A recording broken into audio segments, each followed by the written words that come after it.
Assalamu alaikum dear students. So I'm here to interact with another paper of your CTS phase 2 physics paper.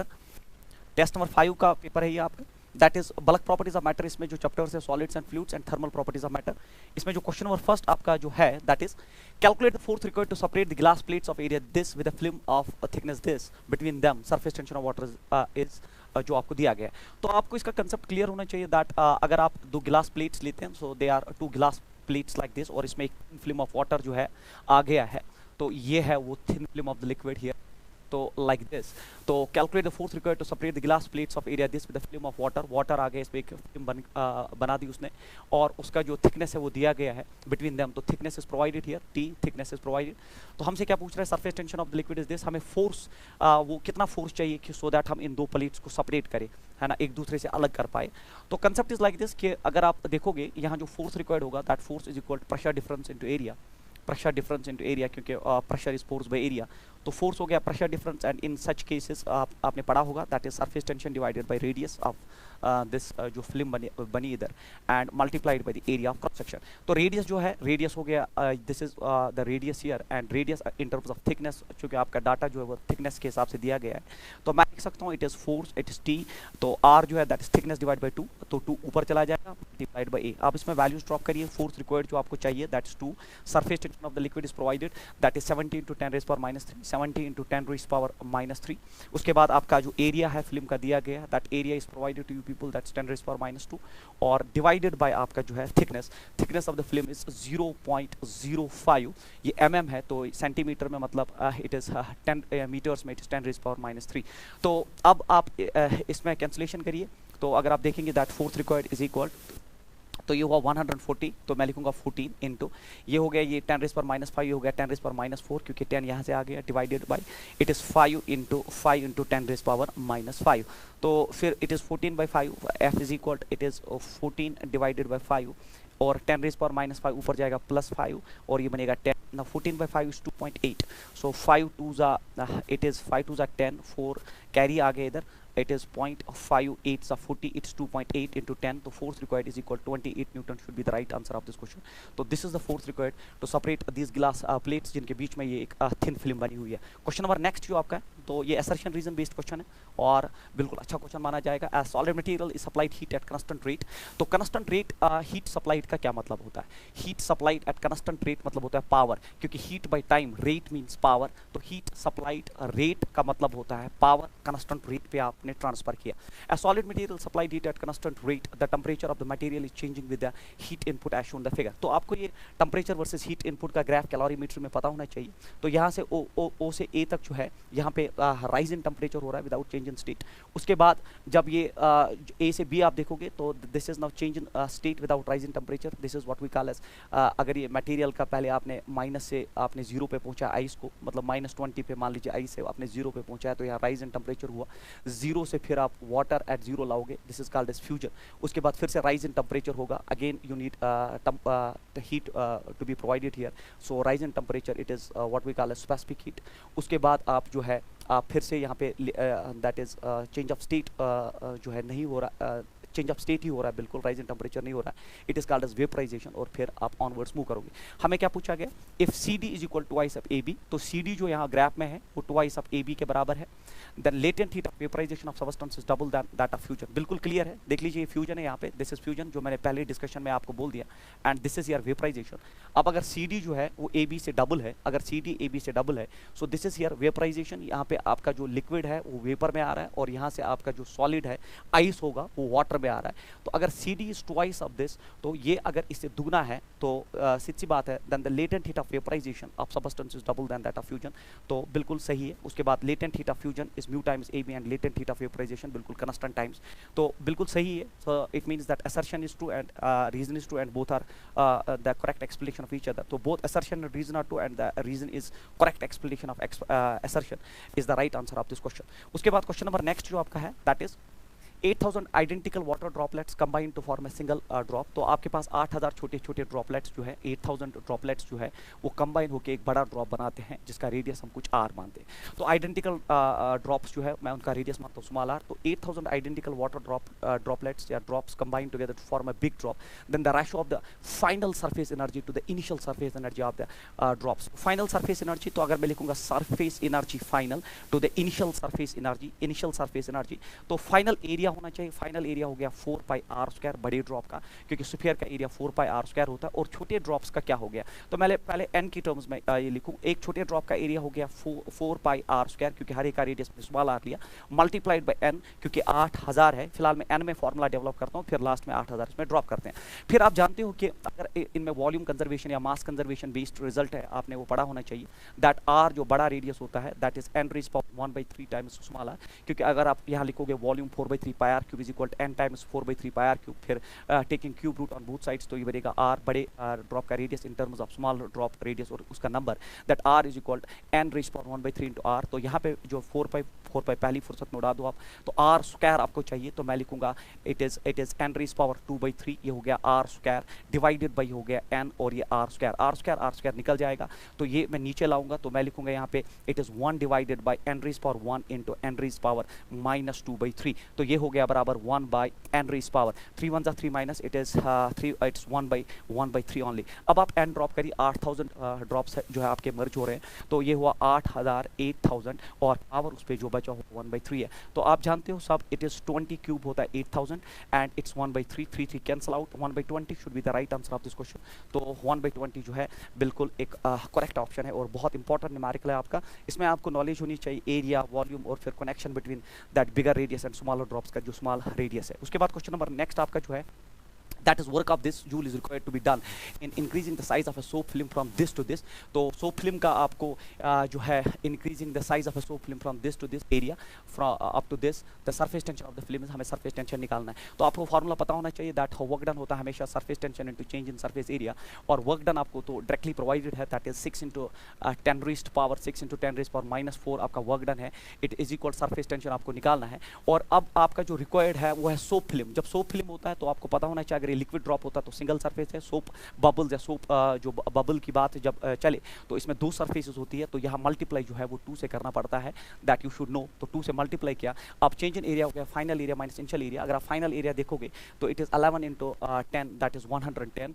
अब ये centimetre है तो मैं बाहर निकालूंगा फिर एरिया में माइनस, तो इनिशियल एरिया जो है दैट्स 10 इंटू 6 दैट्स ओनली 60, और ये एरिया है तो it is 10 raised power -4, 10 raised power -4, क्योंकि 1 सेंटीमीटर हो गया 10 रेज़्ड पावर -2 और फिर एरिया में स्क्वायर हो जाएगा तो 10 रेज़्ड पावर -4, ये आपको पता होना चाहिए। 10 raised power -4 10 raised power -4 cancel out हो जाएगा, इट इज 2t, और 110 में से 60 जो है वो बनता है, 110 में से 60 50 बनता है, और 50 होता है 100, तो 6 is equal it is 100t, तो t is equal it is 6 divided by 100 and therefore t is equal 6 into 10 raised power -2, it is newton per metre is the unit of surface tension. 6 into 10 raised power -2 newton per metre is the right answer. इस question में बच्चा गलती कहाँ करता है, ये 2 भूल जाता है, क्योंकि 100 बबल लिखा है तो 100 बबल में 2 सरफेसेस होती है, अगर लिक्विड ड्रॉप लिखता है तो हम सिंगल सरफेस और हम टी से ही मल्टीप्लाई करते, तो वेरी इंपॉर्टेंट। उसके बाद 2 एयर बबल्स, ये बहुत इंपॉर्टेंट क्वेश्चन है, पहले आईआईटी में पूछा गया, फिर नीट में बहुत बार रिपीट हुआ है, that 2 air bubbles of red I that's 2 mm and 4 mm forward in the same liquid come together to form a big bubble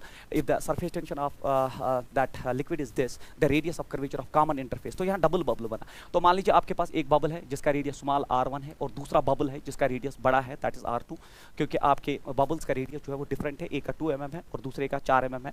फिर बोलता है ये एक दूसरे के साथ मर्ज हुए और एक डबल बबल बना, तो डबल बबल जो है वो ऐसा कुछ बनेगा, तो ये छोटा बबल है, ये छोटा बबल है, और ये डबल बबल के लिए बड़ा बबल आ गया, और जो कॉमन इंटरफेस यहाँ बनेगा, कॉमन इंटरफेस आपने पढ़ा होगा, this is the common interface. ये कॉमन इंटरफेस में एक इंपॉर्टेंट चीज हम आपको क्लासरूम प्रोग्राम में पढ़ाते हैं, that it is always convex towards the larger bubble and concave towards the smaller bubble. Sir why convex क्यों लार्जर बबल की तरफ, कनकेव क्यों लार्जर बबल की तरफ, और कन्वेक्स क्यों स्मॉलर बबल की तरफ, क्योंकि आप जानते हो स्मॉलर बबल में रेडियस कम तो प्रेशर ज़्यादा, तो प्रेशर ज़्यादा होने की वजह से ये कनकेव चला जाता है, कन्वेक्स चला जाता है इसकी तरफ, that is it is convex towards larger and concave towards smaller bubble, क्यों ये सरफेस उधर चला जाता है और इसका जो कॉमन जो इस इंटरफेस का रेडियस होता है that is it is R1 R2 and then बड़े में से छोटा, तो यहाँ R2 जो है वो ज़्यादा है तो मैं लिखूंगा R2 माइनस R1। तो यहाँ वैल्यूज ड्रॉप करेंगे, देख लीजिए it is 2 mm into it is 4 mm divided by it is 4 minus 2, तो ये हुआ 8 divided by 2 and it is 4 mm should be the radius of that common interface. तो common interface का रेडियस हमें मिल चुका है, तो 6 mm बिल्कुल गलत है, 2 mm बिल्कुल गलत है, 4 mm एंड 4 mm दो ऑप्शन बने हुए हैं। फिर आपको वही नॉलेज होनी चाहिए दैट ये जो है कनकेव होता है स्मॉलर बबल की तरफ और कन्वेक्स होता है लार्जर बबल की तरफ। 4 mm concave towards smaller bubble बिल्कुल सही है, 4 mm कनकेव टुवर्ड्स लार्जर तो ये बिल्कुल गलत है। तो it is concave towards smaller bubble because of higher pressure and convex towards larger bubble. So this thing should be clear to you people and this is the formula to calculate the radius of the common interface in case of a double bubble system. उसके बाद question number next ये है, ये भी बड़ा important question है, इसको हम बोलते हैं ट्यूब ऑफ इनसफिशिएंट हाइट या ट्यूब ऑफ इनसफिशिएंट लेंथ। इसमें लिया है मैंने क्लीन लेंथ थी, capillary tube is differed vertically in a beaker containing water, the water rises up to 8 centimetre. तो इनिशियली जो वाटर है वो 8 सेंटीमीटर तक राइज कर गया। What will happen if another capillary tube of length, तो दूसरा जो है उसकी हाइट जो है दैट इज 4 सेंटीमीटर। तो what will happen to the in the if capillary tube of length 4 centimetre and same radius, तो रेडियस दोनों ट्यूब्स का सेम है तो रेडियस में कोई चेंज नहीं है। In the same beaker containing water angle of contact initially जो है 0 डिग्री है। तो आपको पता होना चाहिए जो जिस हाइट तक लिक्विड राइज करता है that is 2t cos theta by rho g R. This is a relation for height and depth with angle of contact and surface tension, it is rho g R. अब आप देख लीजिए दोनों cases में जब आपने पहले जो है ट्यूब डाला जो 8 सेंटीमीटर हाइट तक लिक्विड जा रहा था, फिर सीधी सी बात है अब 4 सेंटीमीटर लेंथ, तो बच्चा यहाँ सोचता है that liquid will come out as a fountain, क्योंकि पहले 8 सेंटीमीटर की हाइट है और फिर सिर्फ 4 सेंटीमीटर का है। बट फिर हम आपको क्लासरूम प्रोग्राम्स में पढ़ाते हैं कि liquid will not come out as a fountain, then it's a violation to law of conservation of energy and for that हम आपको दो रीजंस बोलते हैं। फर्स्ट कि एंगल ऑफ कंटैक्ट चेंज होता है जब आपका ट्यूब इनसफिशिएंट हाइट का होता है, number next radius of curvature of meniscus change होता है, but the liquid will not come out as a fountain. This the story. अब यहाँ पे देख लीजिए आप नट इस पूरे सिस्टम में 2b कंस्टेंट है, surface tension of the liquid जो है वो बिल्कुल कंस्टेंट है, डेंसिटी ऑफ लिक्विड कंस्टेंट है, g कंस्टेंट है और फिर जो है रेडियस भी उसने बोला दोनों का सेम है। तो यहाँ एक कंसेप्ट चला that's h by cos theta जो है वो कंस्टेंट है। उस हिसाब से अगर h बाई cos थीटा यहाँ कंस्टेंट है तो ये हुआ h1 बाई cos थीटा 1 होना चाहिए बराबर h2 बाई cos थीटा 2। तो h1 जो है वो 8 सेंटीमीटर है और cos थीटा 1 हो गया cos ऑफ 0 डिग्री। h2 आपका जो है that is 4 centimetre up to the total height. Insufficient tube में टोटल हाइट तक लिक्विड चलता है, but angle of contact change होगा वो आपको खुद पता चलेगा cos ऑफ थीटा 2। तो मुझे बोलिए आप यहाँ cos ऑफ 0 1 होता है, इट इज 4 टू द 8, तो cos ऑफ थीटा 2 जो है आपका cos ऑफ थीटा 2 जो है that's 1/2 and that's equal cos of 60 degree. cos यहाँ कैंसल आउट हो जाएगा और थीटा 2 जो है वो 60 डिग्री, मतलब एंगल ऑफ कंटैक्ट 0 से 60 डिग्री आ जाएगा। Liquid to the full height of the insufficient tube के ऊपर चढ़ेगा, बराबर 4 सेंटीमीटर हाइट तक ही लिक्विड जो है वो चला जाएगा, but angle of contact will change. Even अगर हम देखेंगे इसका radius of curvature of meniscus भी चेंज होगा। Radius of tube is constant but meniscus radius भी चेंज होगा, but water will not come out as a fountain. तो यहाँ पे क्या है will come out as a fountain, बिल्कुल गलत स्टेटमेंट है। Water will rise to height of 4 only and the angle of contact will be 0, गलत हो गया। Water will rise to height of 4 centimetre only and the angle of contact is 60 degree, बिल्कुल सही है। तो इनिशियली एंगल ऑफ कंटैक्ट 0 था और 8 centimetre तक लिक्विड राइज कर गया, फिर आप 4 सेंटीमीटर का ही ट्यूब लेके आए, फुल तक लिक्विड चला जाएगा but will not come out as a fountain because angle of contact जो आपका चेंज हो जाएगा 60 डिग्री। क्वेश्चन नंबर नेक्स्ट जो आपका है दैट इज ये है बड़ा simple question. The stress strain graphs for wires of two materials A and B are as shown the figure. If Y and Y B are the youngest modulus of the materials then, तो आपको पता होना चाहिए that modulus of elasticity जो इस case में अब youngest modulus आ जाएगा वो होता है बराबर स्ट्रेस बाई स्ट्रेन, ठीक है, that is numerically equal stress divided by strain. तो अब इस केस में अगर आप देखोगे ये स्ट्रेट लाइंस है तो इनका स्लोप जो है तो स्लोप ही आपका जो है स्लोप ही आपका स्ट्रेस बाई स्ट्रेन, क्योंकि आप stress divide by strain that is slope is equal tan theta और टैन थीटा जो है आपको y का रेशो प्रोवाइड करेगा। तो मैं लिखूंगा फिर y a by Y B का रेशो जो है आपका that is tan of a का जो 60 tan of 60 and divided by its tan of 30। तो tan of 60 divide by tan of 30, tan of 60 √3, tan of 30 हो गया 1/√3, √3 ऊपर चला जाएगा, √3 होता है तो ya बनेगा बराबर 3 times yb should be the right answer of this question. ya is equal 3 times yb, option number 4 जो है इसका राइट आंसर है। क्वेश्चन नंबर नेक्स्ट जो आपका that is this one. Two capillary tubes are dipped in the liquids of densities in the ratio. तो densities का ratio ρ1 is to ρ2 is provided to you people, and that is 5:2 आपको ratio provided है. उसके बाद and the heights of the liquids in the two tubes are, तो heights का ratio जो है h1/h2, अगर हम ratio लेके चले it is 2/3 सेंटीमीटर. उसके बाद आपको क्या दिया गया, if the surface tension of the liquids, तो surface tensions का भी ratio हम लेके चलते हैं, it is 75/70. यहाँ पे आपको ratio दिया गया है. assume the angle of contacts are same, तो थीटा सेम है, हमें रेशो ऑफ रेडियस निकालना है. तो फॉर्मूला बेस्ड क्वेश्चन है, आप जानते हो, अभी मैंने थोड़ी देर पहले, it is 2t cos theta divided by rho g r. देखिए एंगल ऑफ कांटेक्ट सेम दिया गया है, जी आप सब जानते हो सेम है, 2 सब जानते हो आप सेम है, तो h is directly proportional t divided by rho r. अब प्रोपोर्शनलिटी ड्रॉप करेंगे तो मैं लिखूंगा h1/h2, संभाल के आपको ड्रॉप करना पड़ेगा h1/h2, क्योंकि हमें निकालना क्या है, रेडियस, रेशो ऑफ रेडियस हम निकालते हैं. तो रेशो ऑफ रेडियस जो है is proportional t divided bye h रो. तो मैंने पहले ही रेडियस यहाँ निकाल के रखा, सो दैट हम प्रोपोर्शनलिटी अकॉर्डिंग इसमें ड्रॉप करें. चलिए रेडियस का रेशो निकालना है, तो मैं लिखूंगा r1/r2 इज इक्वल. तो पहले आपको चाहिए इट इज t1/t2. t1/t2 आप देख लीजिए, it is 75 divided by 70, very good, multiplied by sir, multiplied by, आप देखिए डिवाइडेड बाय h. तो h जो है दैट्स h1/h2, इनवर्स लेना पड़ेगा आपको, h1/h2. h1/h2 कहाँ गया आपका, h1/h2 मैंने यहाँ लिया है, इट इज़ 2/3, तो मतलब नीचे 2 आएगा, ऊपर 3 आएगा, मल्टीप्लाइड बाय आप फिर इनवर्स है, फिर रो, तो रो भी इनवर्स हो जाएगा, तो ρ1/ρ2 आ जाएगा 2:5. ठीक है, 2:5 आ जाएगा. सो इट इज 5:2, तो मैंने 5:2 गलत कर दिया, इट इज़ 2:5, तो इनवर्स रेशो लेना पड़ेगा. तो यहाँ गलती हो सकती है क्योंकि it's inverse related to h and rho and directly proportional to surface tension. अब आप यहाँ देख लीजिए 2 कैंसिल आउट हुआ, तो 5 1 जा 5 एंड 5 5 जा 25, 5 15 जा, और उसके बाद अगर आप देखोगे 5 3 जा 15 एंड 5 1 जा 5, और ये हुआ 5 4 जा 20, बिल्कुल 3 3 जा 9 and 9 divided by 14 should be the right answer of this question. ये हो गया आपका ऑप्शन नंबर 4, इसका राइट आंसर है. बिल्कुल फार्मूला बेस्ड क्वेश्चन. यहाँ पे आपने पहले वो चीज़ें इसमें से कैंसिल आउट कर दी जो कंस्टेंट्स है, और फिर प्रोपोर्शनलिटी डेवलप की, प्रोपोर्शनलिटी हिसाब से मैंने इसमें रेशियोज ड्रॉप किए, और answer of this question is 9:14. Question number next आपका जो है that is a needle placed carefully on the surface of water may float, whereas a ball of the same material will always sink. बिल्कुल सही है. तो needle जो है वो फ्लोट करती है क्योंकि उसमें लिक्विड उतना सरफेस टेंशन प्रोवाइड करता है जिससे वो जो है उतना सरफेस टेंशन प्रोवाइड करता है, सो दैट वो उस पर टिक पाए और फॉल ना करे, सिंक ना कर पाए. जबकि बॉल के केस में surface tension is not that much enough जो वो बॉल को जो है होल्ड कर पाए.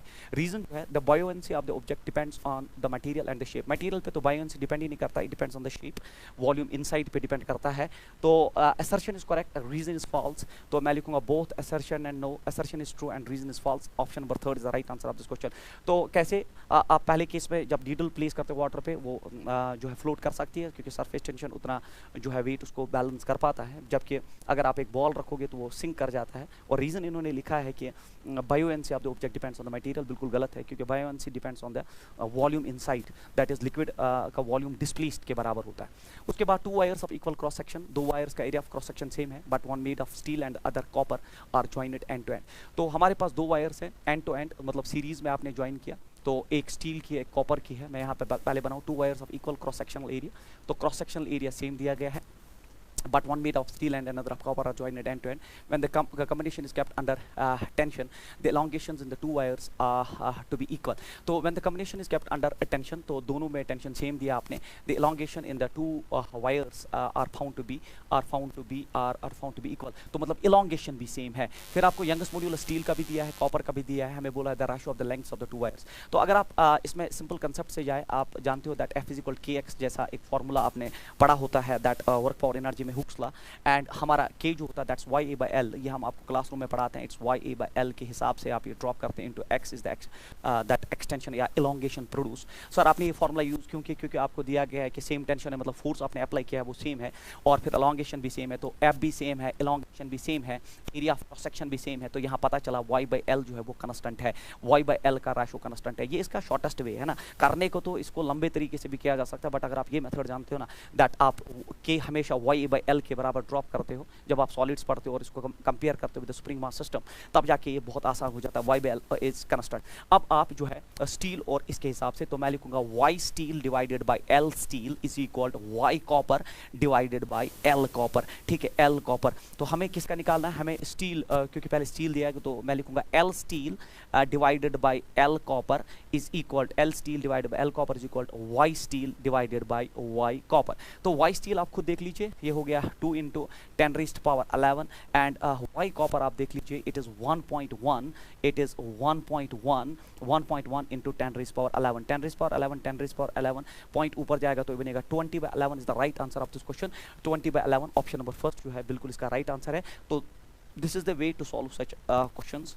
And question number next is a wire suspended vertically from one of its ends is stretched by attaching a weight of 200 to the lower end. The weight stretches the wire by 1 mm, then the elongation. बिल्कुल एक बहुत ही अच्छा question है, बहुत ही अच्छा question है। इसी पैटर्न पे आपको पता होना चाहिए। मैं इन सारे क्वेश्चंस को स्प्रिंग मास सिस्टम की तरह जो है करता हूँ, जिसमें ये स्प्रिंग मास कंस्टेंट में ये होता है and this is the mass here. आप जानते हो जब आप इसको एक्सटेंड करते हो अपनी ओरिजिनल पोजीशन से तो एनर्जी स्टोर्ड का फॉर्मूला आता है हाफ ऑफ kx²।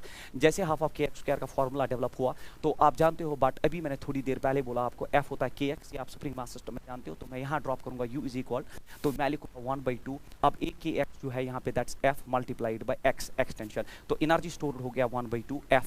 आपने कितना लोड जो है इस पे stretched bye attaching a weight of 200 Newton, तो फोर्स आपका 200 न्यूटन है और कितना आपने उसको मैं एक्सटेंशन डेवलप किया 1 mm जो है it is 10 raised power -3 metre. तो मुझे बोलिए आप, ये हुआ 100, ये हुआ 100 और 10 रेज़्ड पावर 2 10 रेज़्ड पावर, तो u हो गया बराबर 0.1 joule should be the right answer of this question.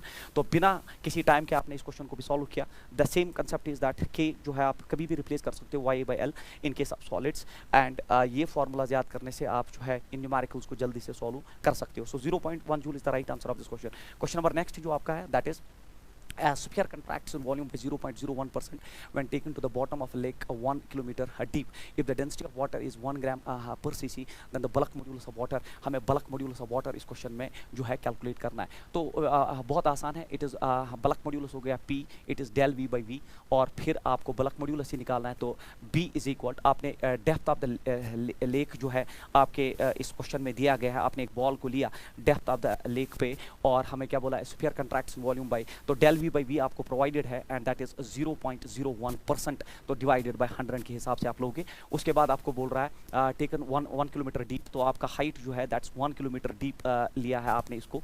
उसके बाद आपसे the density of water is 1 ग्राम पर सीसी डेंसिटी दिया गया है, देन द बल्क मॉड्यूलस आप आराम से कर सकते हो। इसमें आपको वैल्यू ड्रॉप करने, तो प्रेशर हो गया बराबर h rho g into del V by V। अब आपको सिर्फ बल्क मॉड्यूलस निकालना है और आपको सब कुछ प्रोवाइडेड है इस फॉर्मूला में। देख लीजिए, आपको height provided that is 1 kilometre, h is provided, density of water is provided 1 ग्राम पर सीसी के हिसाब से, तो आप इसको फिर जो है kg में ले सकते हो। उसके बाद g acceleration due to gravity change in volume by volume आपका परसेंटेज चेंज में, इसका आंसर जो है शायद 9.8 into 10⁵ is the right answer. You just drop the values here. ये सिंपल एक अब जो वैल्यू बेस्ड क्वेश्चन बच गया है, फॉर्मूला ये है इसका कैलकुलेट करने का, और आपको change in percentage change in volume जो है दैट्स प्रोवाइडेड।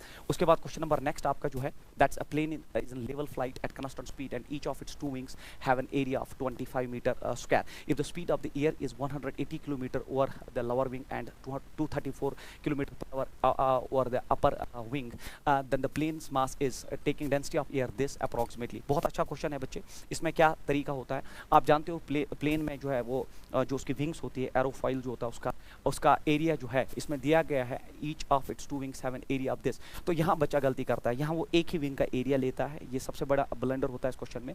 जब भी आप प्लेन बेस्ड न्यूमेरिकल जब ये बर्नौलीज फॉर्म में करते हो तो यहाँ पे जो फोर्स जो उसको अपलिफ्ट कराता है, आपको पता होना चाहिए जो एरोफॉइल जो विंग का ये होता है, तो अपर साइड से जो है वेलोसिटी हाई होती है, इसलिए प्रेशर जो है वो कम होता है, और लोअर साइड से वेलोसिटी जो है वो लो होती है, इसलिए प्रेशर ज़्यादा होता है। क्योंकि जहाँ वेलोसिटी कम वहाँ प्रेशर ज़्यादा, तो प्रेशर हाई, और जहाँ वेलोसिटी हाई वहाँ प्रेशर लो, वो प्रेशर डिफरेंस उसको लिफ्ट कराता है। और जब लिफ्ट कराता है तो जो फार्मूला फॉर द फोर्स बनता है वो फार्मूला बनता है 1/2 rho, it is than area and then it is V high square minus we low square, और यही फोर्स जो है लिफ्ट कराता है against the weight of the aeroplane and that is mg। तो एरोप्लेन का क्या कंसेप्ट है, जो एरोफॉइल जो उसका जो विंग स्ट्रक्चर है उसमें ऊपर वेलोसिटी ज़्यादा होती है विंड की और नीचे लो। अब जब वेलोसिटी लो है तो प्रेशर ज़्यादा, प्रेशर डिफरेंस उसको लिफ्ट कराता है, और फिर जब हम बर्नौलीज थ्योरम में इसको दैट वेंचुरी इफेक्ट में डिराइव करते हैं तो फोर्स एस्टैब्लिश बनता है 1/2 rho A into V high square minus we low square is equal to mg। अब आपको इसमें m निकालना है,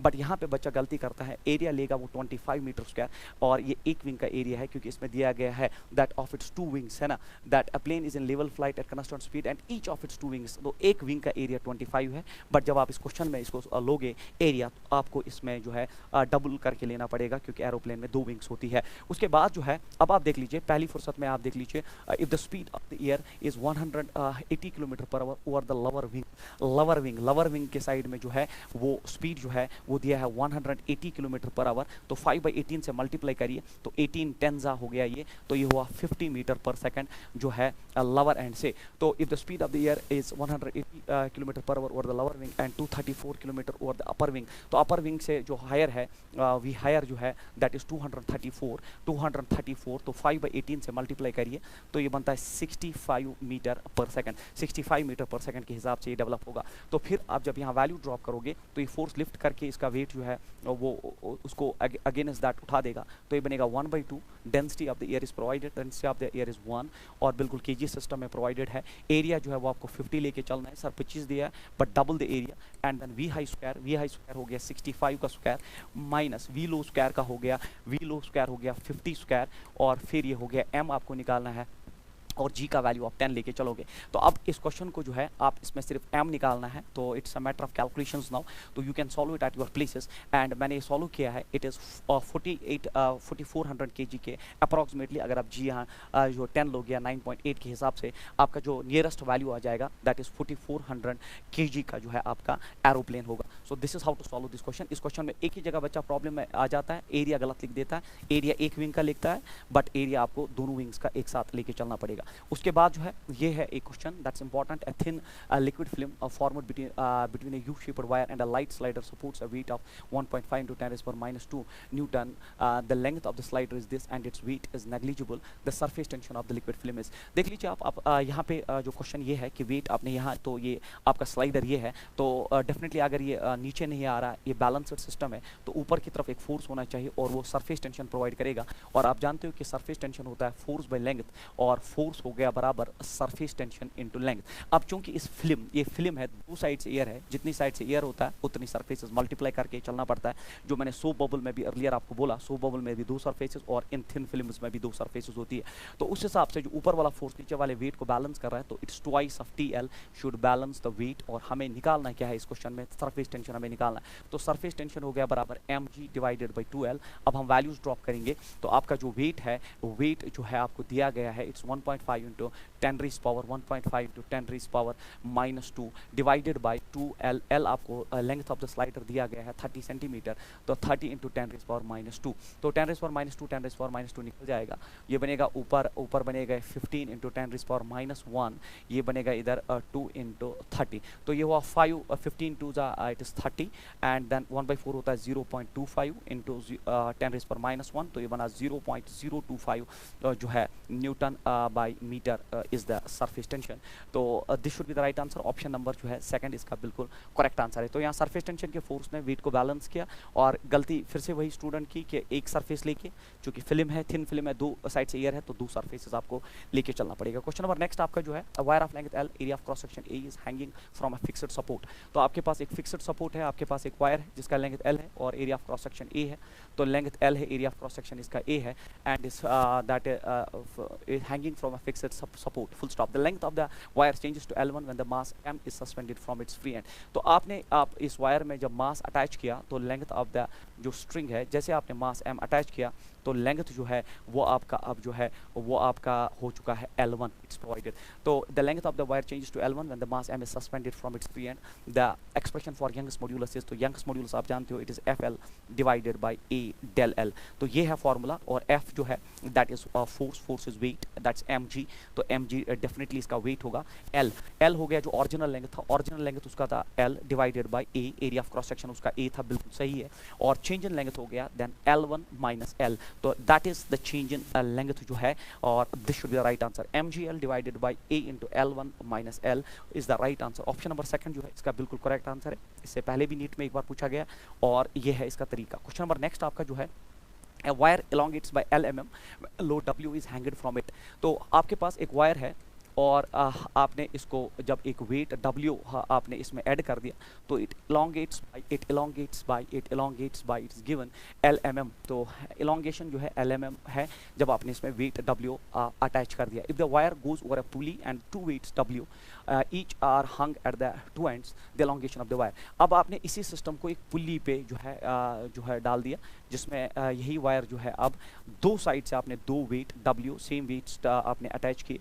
अब बोलता है इलॉन्गेशन कितना होगा। तो पहले केस में ये है इलॉन्गेशन, आपने एक एंड पे एक एंड फिक्स्ड है, दूसरा एंड जो है उसमें वेट कनेक्ट किया तो इसमें इलॉन्गेशन L आया। तो यहाँ पे आप देख लीजिए आपका वेट जो है वो डाउनवर्ड्स है तो ऊपर की तरफ एक फोर्स आएगा, रेस्टोरिंग फोर्स, दैट्स के हिसाब से। इन द सेम फैशन जब आपने ऐसे पुली डाल दिया और दो वेट्स, तो इसका ये मतलब है जब दोनों साइड के वेट बराबर है तो acceleration of the system is zero. जब एक्सेलरेशन जीरो है तो स्टिल यहाँ पे वेट W ही है और स्टिल यहाँ पे फोर्स kx ही है। तो जब फोर्स सेम है बिकॉज वेट से में acceleration of the system is zero, तो इलॉन्गेशन में कोई चेंज नहीं, तो elongation should remain same. So L is the right answer of this question. क्योंकि यहाँ पे एक्सेलरेशन जीरो है, अगर ये वेट चेंज होता और एक्सेलरेशन आता तब हम टेंशन के हिसाब से जाते, तब फिर हम इलॉन्गेशन नहीं जो है वो कैलकुलेट कर पाते, बट इस केस में कोई चेंज नहीं हुआ, no acceleration, before and after system same weight और force, therefore elongation will remain same. Question number next is, that is the velocity of a horizontal flow of an ideal liquid is smaller when pressure is large and vice versa। तो ये आप Bernoulli's theorem जानते हो, that pressure energy plus kinetic energy as that potential energy, that's mgh per unit mass or per unit volume is constant। अगर मैं per unit mass की बात करूँ तो पर यूनिट मास इज कंस्टेंट, तो ये हो गया P by rho. Bernoulli's theorem का स्टेटमेंट है, mm कैंसिल आउट होगा तो v square by, it's plus here v square by 2 and then plus mm cancel out हो जाएगा, gh is equal constant, so this becomes the formula.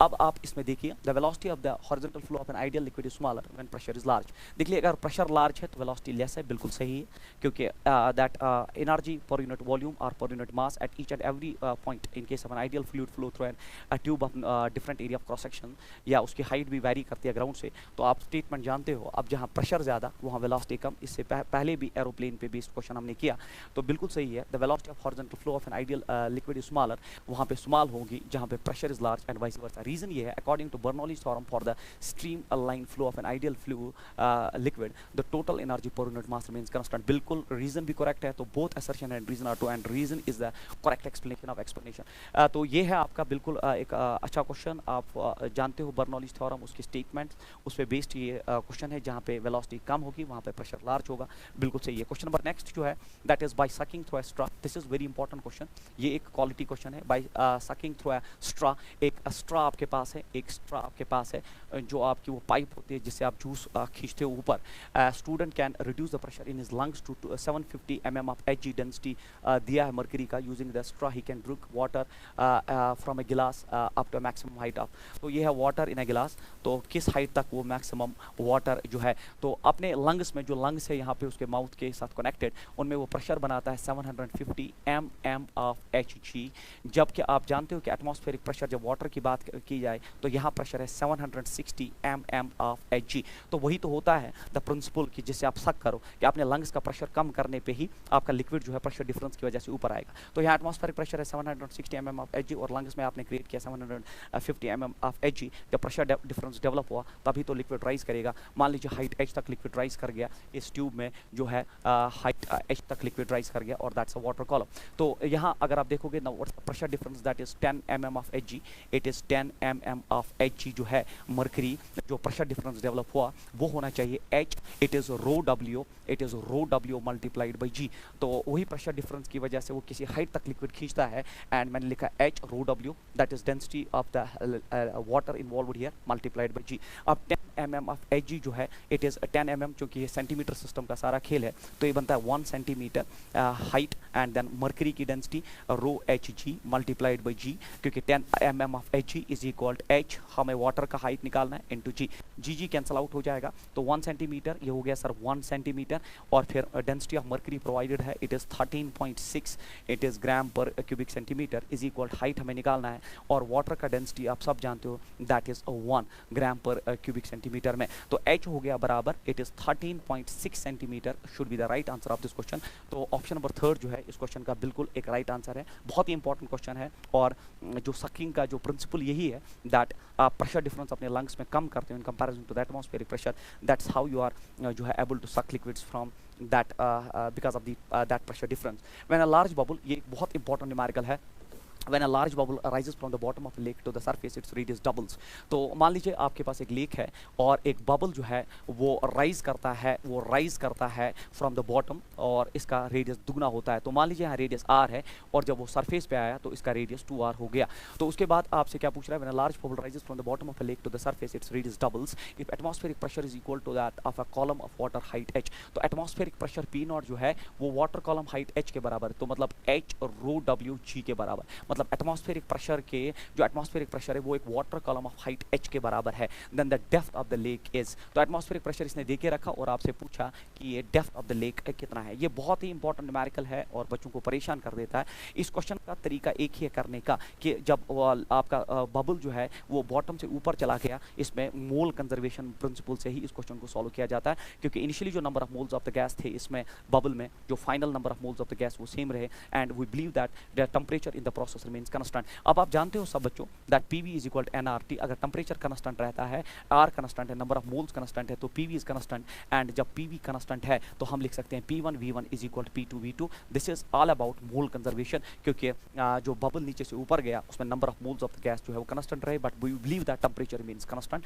और फिर उसके बाद जो है तो मैं लिखूंगा P1 V1 is equal to P2 V2 के हिसाब से इस क्वेश्चन को सॉल्व किया जाता है। अब P1 हो गया जब आप बॉटम पे हो, या P1 आप सरफेस पे ले रहे हो, और सरफेस पे जो आपका प्रेशर इन्वॉल्वड है दैट इज एटमॉस्फेरिक प्रेशर, तो मैं लिखूंगा P नॉट, एंड वॉल्यूम जो टॉप सरफेस पे है that is 4/3 pi r cube हो गया twice of r cube is equal P2 हो गया जो बॉटम पे प्रेशर है। देखिए बॉटम पे एक तो एटमॉस्फेरिक प्रेशर है प्लस h रो g जो height of the liquid involved है that's h rho g multiplied by volume, and that volume is nothing but 4/3 pi r cube. Cancellation यहाँ पे जो है 4/3 पाई कैंसिल आउट हो जाएगा, और r क्यूब भी यहाँ से निकल जाएगा, तो ये बनेगा 8 times P nought is equal, ये बनेगा यहाँ पे बच्चों is equal it is P nought plus h rho w into g।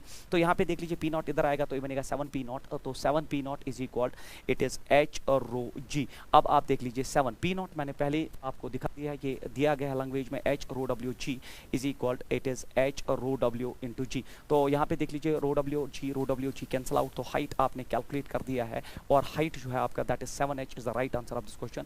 तो 7h जो है इसका राइट आंसर है ऑप्शन नंबर 3। बहुत इंपॉर्टेंट क्वेश्चन है, and mole conservation is the way to solve such numericals, but we believe that temperature change जो है वो बिल्कुल एब्सेंट है। उसके बाद क्वेश्चन नंबर नेक्स्ट, तो ये आपका एनालॉगी से आप क्लास 12th की या क्लास 10th की जो करंट इलेक्ट्रिसिटी उस बेसिस पे ये क्वेश्चन सॉल्व करते हो, that 3 rods of same dimensions have thermal conductivity 3K, तो इसका थर्मल कंडक्टिविटी 3K है, इसका 2K है, एंड इसके they are arranged as shown the figure that the temperature of the junction in steady state is, तो हमें इस junction का टेम्परेचर कैलकुलेट करना है, that is the language of this question, we have to calculate the temperature of the junction. तो यहाँ K है बच्चे, तो मैं ये मानता हूँ आपका K ये 2K ये 3K है, तो अगर मैं इस कंडक्टर का रेजिस्टेंस R1 मानता हूँ, इस कंडक्टर का रेजिस्टेंस R2, कौन सा रेजिस्टेंस सर, थर्मल रेजिस्टेंस, ठीक है। एनालॉगी से आप इलेक्ट्रिकल रेजिस्टेंस बोलते हो, बट यहाँ पे थर्मल रेजिस्टेंस है, तो थर्मल रेजिस्टेंस आपको पता होना चाहिए, थर्मल रेजिस्टेंस का फॉर्मूला होता है L/KA के हिसाब से, आप जानते हो थर्मल रेजिस्टेंस का जो है फॉर्मूला होता है। तो अब यहाँ पे सेम डायमेंशंस के कंडक्टर्स है, तो लेंथ L है, और thermal coefficient of thermal conductivity K है, और एरिया ऑफ क्रॉस सेक्शन क्योंकि डायमेंशन सेम है, तो let us assume that it's values R। मैं बिलीव करता हूँ ये वैल्यू जो है वो रेजिस्टेंस R के बराबर। इसी तरह R2 जो है हम लिख सकते हैं L, लेंथ सेम है, K वो 2K दिया है, area of cross section A, तो ये बनता है बराबर L/K इसके हिसाब से जो R है तो ये बनेगा R/2। ये एक अच्छा तरीका होता है इसको सॉल्व करने का, अदरवाइज आपकी कैलकुलेशन जो है वो लेंथी हो जाती है। इसी तरह अगर आप R3 यहाँ कैलकुलेट करो तो वो बनेगा L/3KA, और ये बनेगा बराबर R/3। तो ये 3 रेजिस्टेंसेस डेवलप हुई, तो इसने थर्मल रेजिस्टेंस R1, इसने R2, और ये R3 और और अगर आप वैल्यूज आप इसमें ड्रॉप करोगे तो ये थर्मल रेजिस्टेंस जो है R के बराबर है, ये थर्मल रेजिस्टेंस आपका R/2 के बराबर है, ये थर्मल रेजिस्टेंस आपका R/3 के बराबर के हिसाब से। अब आपको टेम्परेचर ऑफ द जंक्शन निकालना है, तो आप जानते हो इधर यू नो दैट कि अगर यहाँ से करंट, क्योंकि it's at higher temperature, they are at lower temperatures, अगर यहाँ से करंट I निकली तो यहाँ कुछ करंट का सेक्शन चला गया I1 और यहाँ से कुछ I2। तो on the basis of the logic that Kirchhoff's first law, Kirchhoff's current law, I होना चाहिए बराबर फिर I1 प्लस I2 के हिसाब से, और फिर हम इसमें वैल्यूज ड्रॉप करेंगे। I हो गया बराबर that is the temperature difference divide by resistance, temperature difference यहाँ 100 माइनस T हो गया, it is 100 minus T divided by thermal resistance. तो इस पोर्शन का थर्मल रेजिस्टेंस जो है वो R/3 है, इज इक्वल। अब यहाँ पे देख लीजिए टेम्परेचर डिफरेंस या मैं पहले ये लूँ T माइनस 0, तो T माइनस 0 हो गया T ही divided by thermal resistance and that's only R, then plus I2 जो है आपका that is temperature difference T minus 50 and thermal resistance here is R/2। तो यहाँ पे आप देख लीजिए R कैंसल आउट हो जाएगा, 3 ऊपर जाएगा तो बनेगा 300 माइनस 3T इज इक्वल, ये T है प्लस ये बनेगा 2T माइनस 100। तो अब आप यहाँ देख लीजिए, तो 100 इधर आएगा तो ये बनेगा 400 और 3T उधर जाएगा तो 3 2 5 1 6 60 एंड T हो गया बराबर आपका 400/6 and that's 200 divided by 3 should be the right answer of this question. 200/3 kelvin should be the temperature, या degree centigrade, sorry degree centigrade में ही लिया है स्केल को, तो 200/3 is the right answer, option number first जो है। तो ये एनालॉजी बेस्ड क्वेश्चन है, आप किरचॉफ्स फर्स्ट लॉ यूज करके जंक्शन पे आप करंट ब्रेक करते हो और फिर वही जो वहाँ पोटेंशियल डिफरेंस होता है वो यहाँ टेम्परेचर डिफरेंस होता है। क्वेश्चन नंबर नेक्स्ट आपका जो है that is a small hole of area of cross section, ये आपके एंट्रेंस नीट में पूछा गया है और आपको हर एक रेफरेंस मॉड्यूल में मिलेगा। a small hole of area of cross section 2 mm square is present near the bottom of a fully filled open tank of height 2 metre. तो आपके पास एक टैंक है और आपने उसमें एक छेद कर दिया बॉटम पे, एक छेद कर दिया बॉटम में, और ये लिक्विड जो है अप टू 2 मीटर हाइट तक इस टैंक में है। तो हाइट जो लिक्विड की है दैट्स 2 मीटर। तो फिर क्या लिखा है, small hole of area of cross section, area of cross section दिया गया है, वो area of cross section 2 millimetre का square is present at near the bottom of a fully filled open tank of height this taken G is this, the rate of flow of water through the open hole would be nearly। तो आपको पता होना चाहिए rate of flow जो है, rate of flow या आपने classroom programme में पढ़ा होना चाहिए, that's A into V, where E is nothing, it's velocity of efflux, V जो V है यहाँ पे वो velocity of efflux है multiplied by area, तो यही आपका रेट ऑफ फ्लो देता है। अगर आपको कंफ्यूजन हो तो एरिया हो गया मीटर स्क्वायर और आपका वेलोसिटी हो गया metre per second, cubic metre per second, that is volume flowing per unit time, that's volume flow rate. तो एरिया जो है आपको 2 मिलीमीटर स्क्वायर दिया है, तो ये हो गया 2 × 10⁻³ का स्क्वायर, दैट्स 10⁻⁻⁶, और वेलोसिटी ऑफ इफ्लक्स आप सब जानते हो √2gh है। तो एक्चुअल फार्मूला में जब ये आप देखते हो ये एरिया ऑफ क्रॉस सेक्शन इससे ज़्यादा है तो वो फैक्टर जो नीचे आता है इक्वेशन में A/A का होल स्क्वायर वो नेग्लेक्ट हो जाता है और आप सीधे वेलोसिटी ऑफ इफ्लक्स √2gh लिख सकते हो। तो ये बना 2 × 10⁻⁶ into it is √2g, g आपने 10 लिया है और h जो है वो आपका 2 मीटर दिया गया है। तो ये हुआ √40 एंड ये हुआ 2 × √40 इंटू 10⁻⁻⁶। अब √40 सॉल्व करना मुश्किल है और 2 के साथ मल्टीप्लाई करना मुश्किल है, बट आप देख सकते हो √40, देखो 7 7 होता है 49, 7 7 49, तो ये जो ज़्यादा हो जाएगा, और 6 6 होता है 36। इसका मतलब 36 और 7 के कहीं बीच में अगर हम 6.5 ले, क्योंकि 7 7 49 होता है, 6 6 36 होता है, तो अगर हम 6 और 7 के बीच में कहीं 6.5 ले, 6.5 × 2 होता है 13 × 10⁻⁻⁶ फिर आंसर होना चाहिए। अब आप देख लीजिए यहाँ पे कौन सा ऑप्शन 13 के नियरर है, दैट इज 12.6, और कोई ऑप्शन दूर दूर तक इसके नज़दीक नहीं है। So right answer of this question is 12.6 × 10⁻⁻⁶ cubic metre per second. Question number next आपका जो है, A large tank is filled with water to a height h, बहुत अच्छा क्वेश्चन है।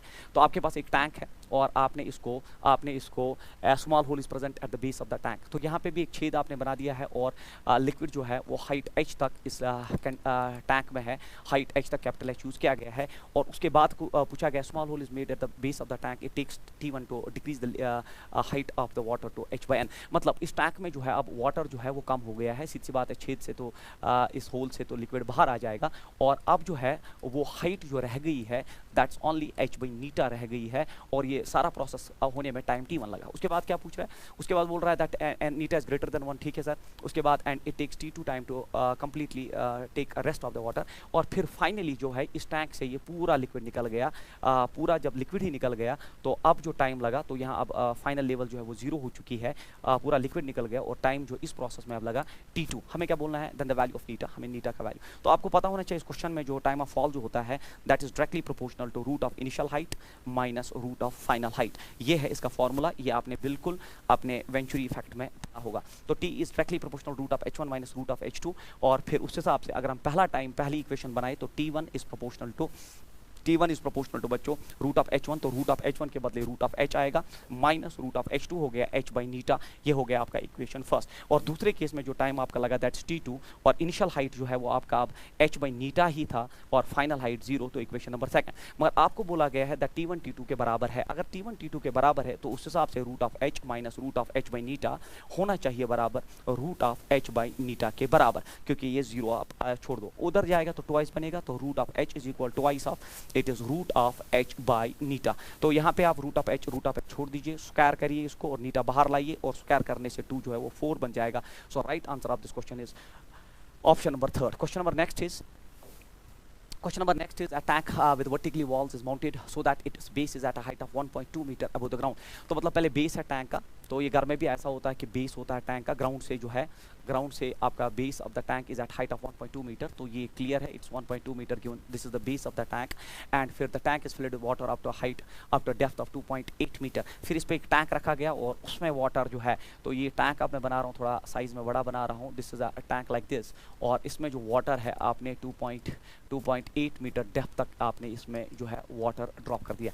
उसके बाद क्या पूछ रहा है क्वेश्चन में अब जो है आपसे क्या पूछ रहा है वो that a hole is punctured in the side wall of the tank at a depth x below the free surface of water to have a maximum range। तो यहाँ क्लियर कर दिया maximum range emerging stream then the value of x is। तो आप बोलो छेद कहाँ करोगे टैंक में कि लिक्विड जो है वो मैक्सिमम रेंज जो है ट्रैवर्स करे। तो आपने पढ़ा होना चाहिए, इसकी एक ही कंडीशन है कि मिड पॉइंट पे जो हाइट जो है ग्राउंड से उसको आधी हाइट पे छेद करने पे रेंज मैक्सिमम होता है। This is what we use to teach in classroom programmes. तो यहाँ पे आप देख लो ये हो गया। अब आप किस डेप्थ पे करोगे, तो मान लो यहाँ आपने छेद कर दिया और ये x आपको निकालना है, तो मैंने आपको बोला कि डेप्थ जो है या जो हाइट है ग्राउंड से वो बिल्कुल आधा होना चाहिए जो total height of the liquid है, चाहे वो टैंक में जो वाटर का लिक्विड का हाइट है या बेस का भी जो हाइट है वो भी आपको इंक्लूड करना पड़ेगा।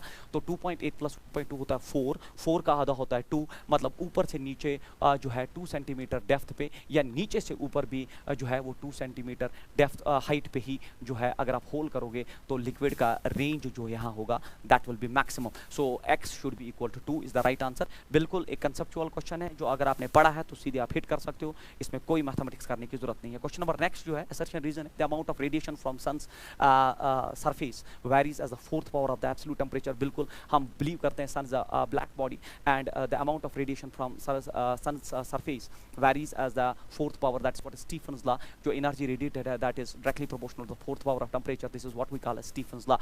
reason is the sun is a black body, yes black body के केस में स्टीफन ने कहा जो energy radiated by a body होता है that's directly proportional to the fourth power of temperature। so both assertion and reason are true and reason is the correct explanation of assertion is the right answer of this question। उसके बाद question number next जो आपका है that is 2 liquids A and B are at this and this respectively। तो 2 liquids है आपके when they are mixed in equal masses the temperature of the mixture is found to be this। तो mixture का temperature provided है आपको, हमें ratio of specific heats निकालना है। तो आपके पास 2 liquids है जिनका मास सेम है, आपके पास 2 liquids है जिनका मास सेम है और पहले का टेम्परेचर जो है वो 30 डिग्री सेंटीग्रेड है, पहले का टेम्परेचर जो है वो 30 डिग्री सेंटीग्रेड है और दूसरे का टेम्परेचर जो है वो 20 डिग्री सेंटीग्रेड है। When they are mixed in equal masses तो मास उनका सेम है, the temperature of the mixture is found to be आपको जो इक्वलेंट टेम्परेचर जो है वो आपका 26 है। The ratio of specific heats is, हमें इनका रेशियो ऑफ स्पेसिफिक हीट्स, तो इक्विलिब्रियम टेम्परेचर जो है ना वो 26 डिग्री सेंटीग्रेड है, दोनों रीच कर गए हैं 26 डिग्री। हमें रेशियो ऑफ, इसमें एक छोटा कंसेप्ट है that heat lost by one heat gained by another,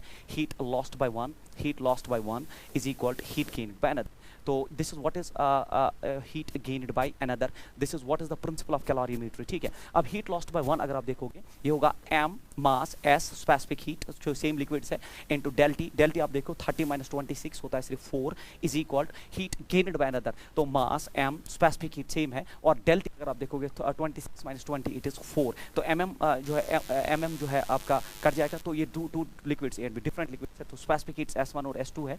तो यहाँ मैं गलती कर रहा था, this is S1 S1 and this is S2। तो अगर आप रेशो निकालने जाओगे, पहले आप देख लो 30 minus 26 4 and 26 minus this is 6 बच्चे, सॉरी इट इज 6, 26 माइनस 20, तो S1 बाई S2 जो रेशो आ जाएगा तो फिर आपका तो वो आएगा 6 divided by 4 and that is 3/2 is the ratio in this question. So option number 4 is the right answer. तो ये एक तरीका है इसका करने का, दैट कैलोरीमेट्री का प्रिंसिपल है heat lost by one object is equal to heat gain by another. तो वही हुआ कि इसने लॉस किया, देख लीजिए 30 से 26 पे आया और इसने गेन किया, ये 20 से 26 पे आया तो गेन किया, और जो rise and fall in temperature है that's given by M S del T, और आपका डेल टी मैंने ड्रॉप किया, मास सेम थे, स्पेसिफिक हीट्स डिफरेंट थी। या आपका और एक तरीका इसका है दैट्स टी इक्विलिब्रियम होता है summation of M S T, ये हम क्लास में पढ़ाते हैं, divided by summation of M S. इससे भी आप ये क्वेश्चन सॉल्व कर सकते हो कि दोनों का अलग अलग तरीके से आप एम एस टी ऐड करो प्लस एम एस टी इसका divide by summation of M S इसका प्लस एम एस इसका, तो वहाँ से भी ये क्वेश्चन सॉल्व किया जा सकता है। बट ये भी एक तरीका है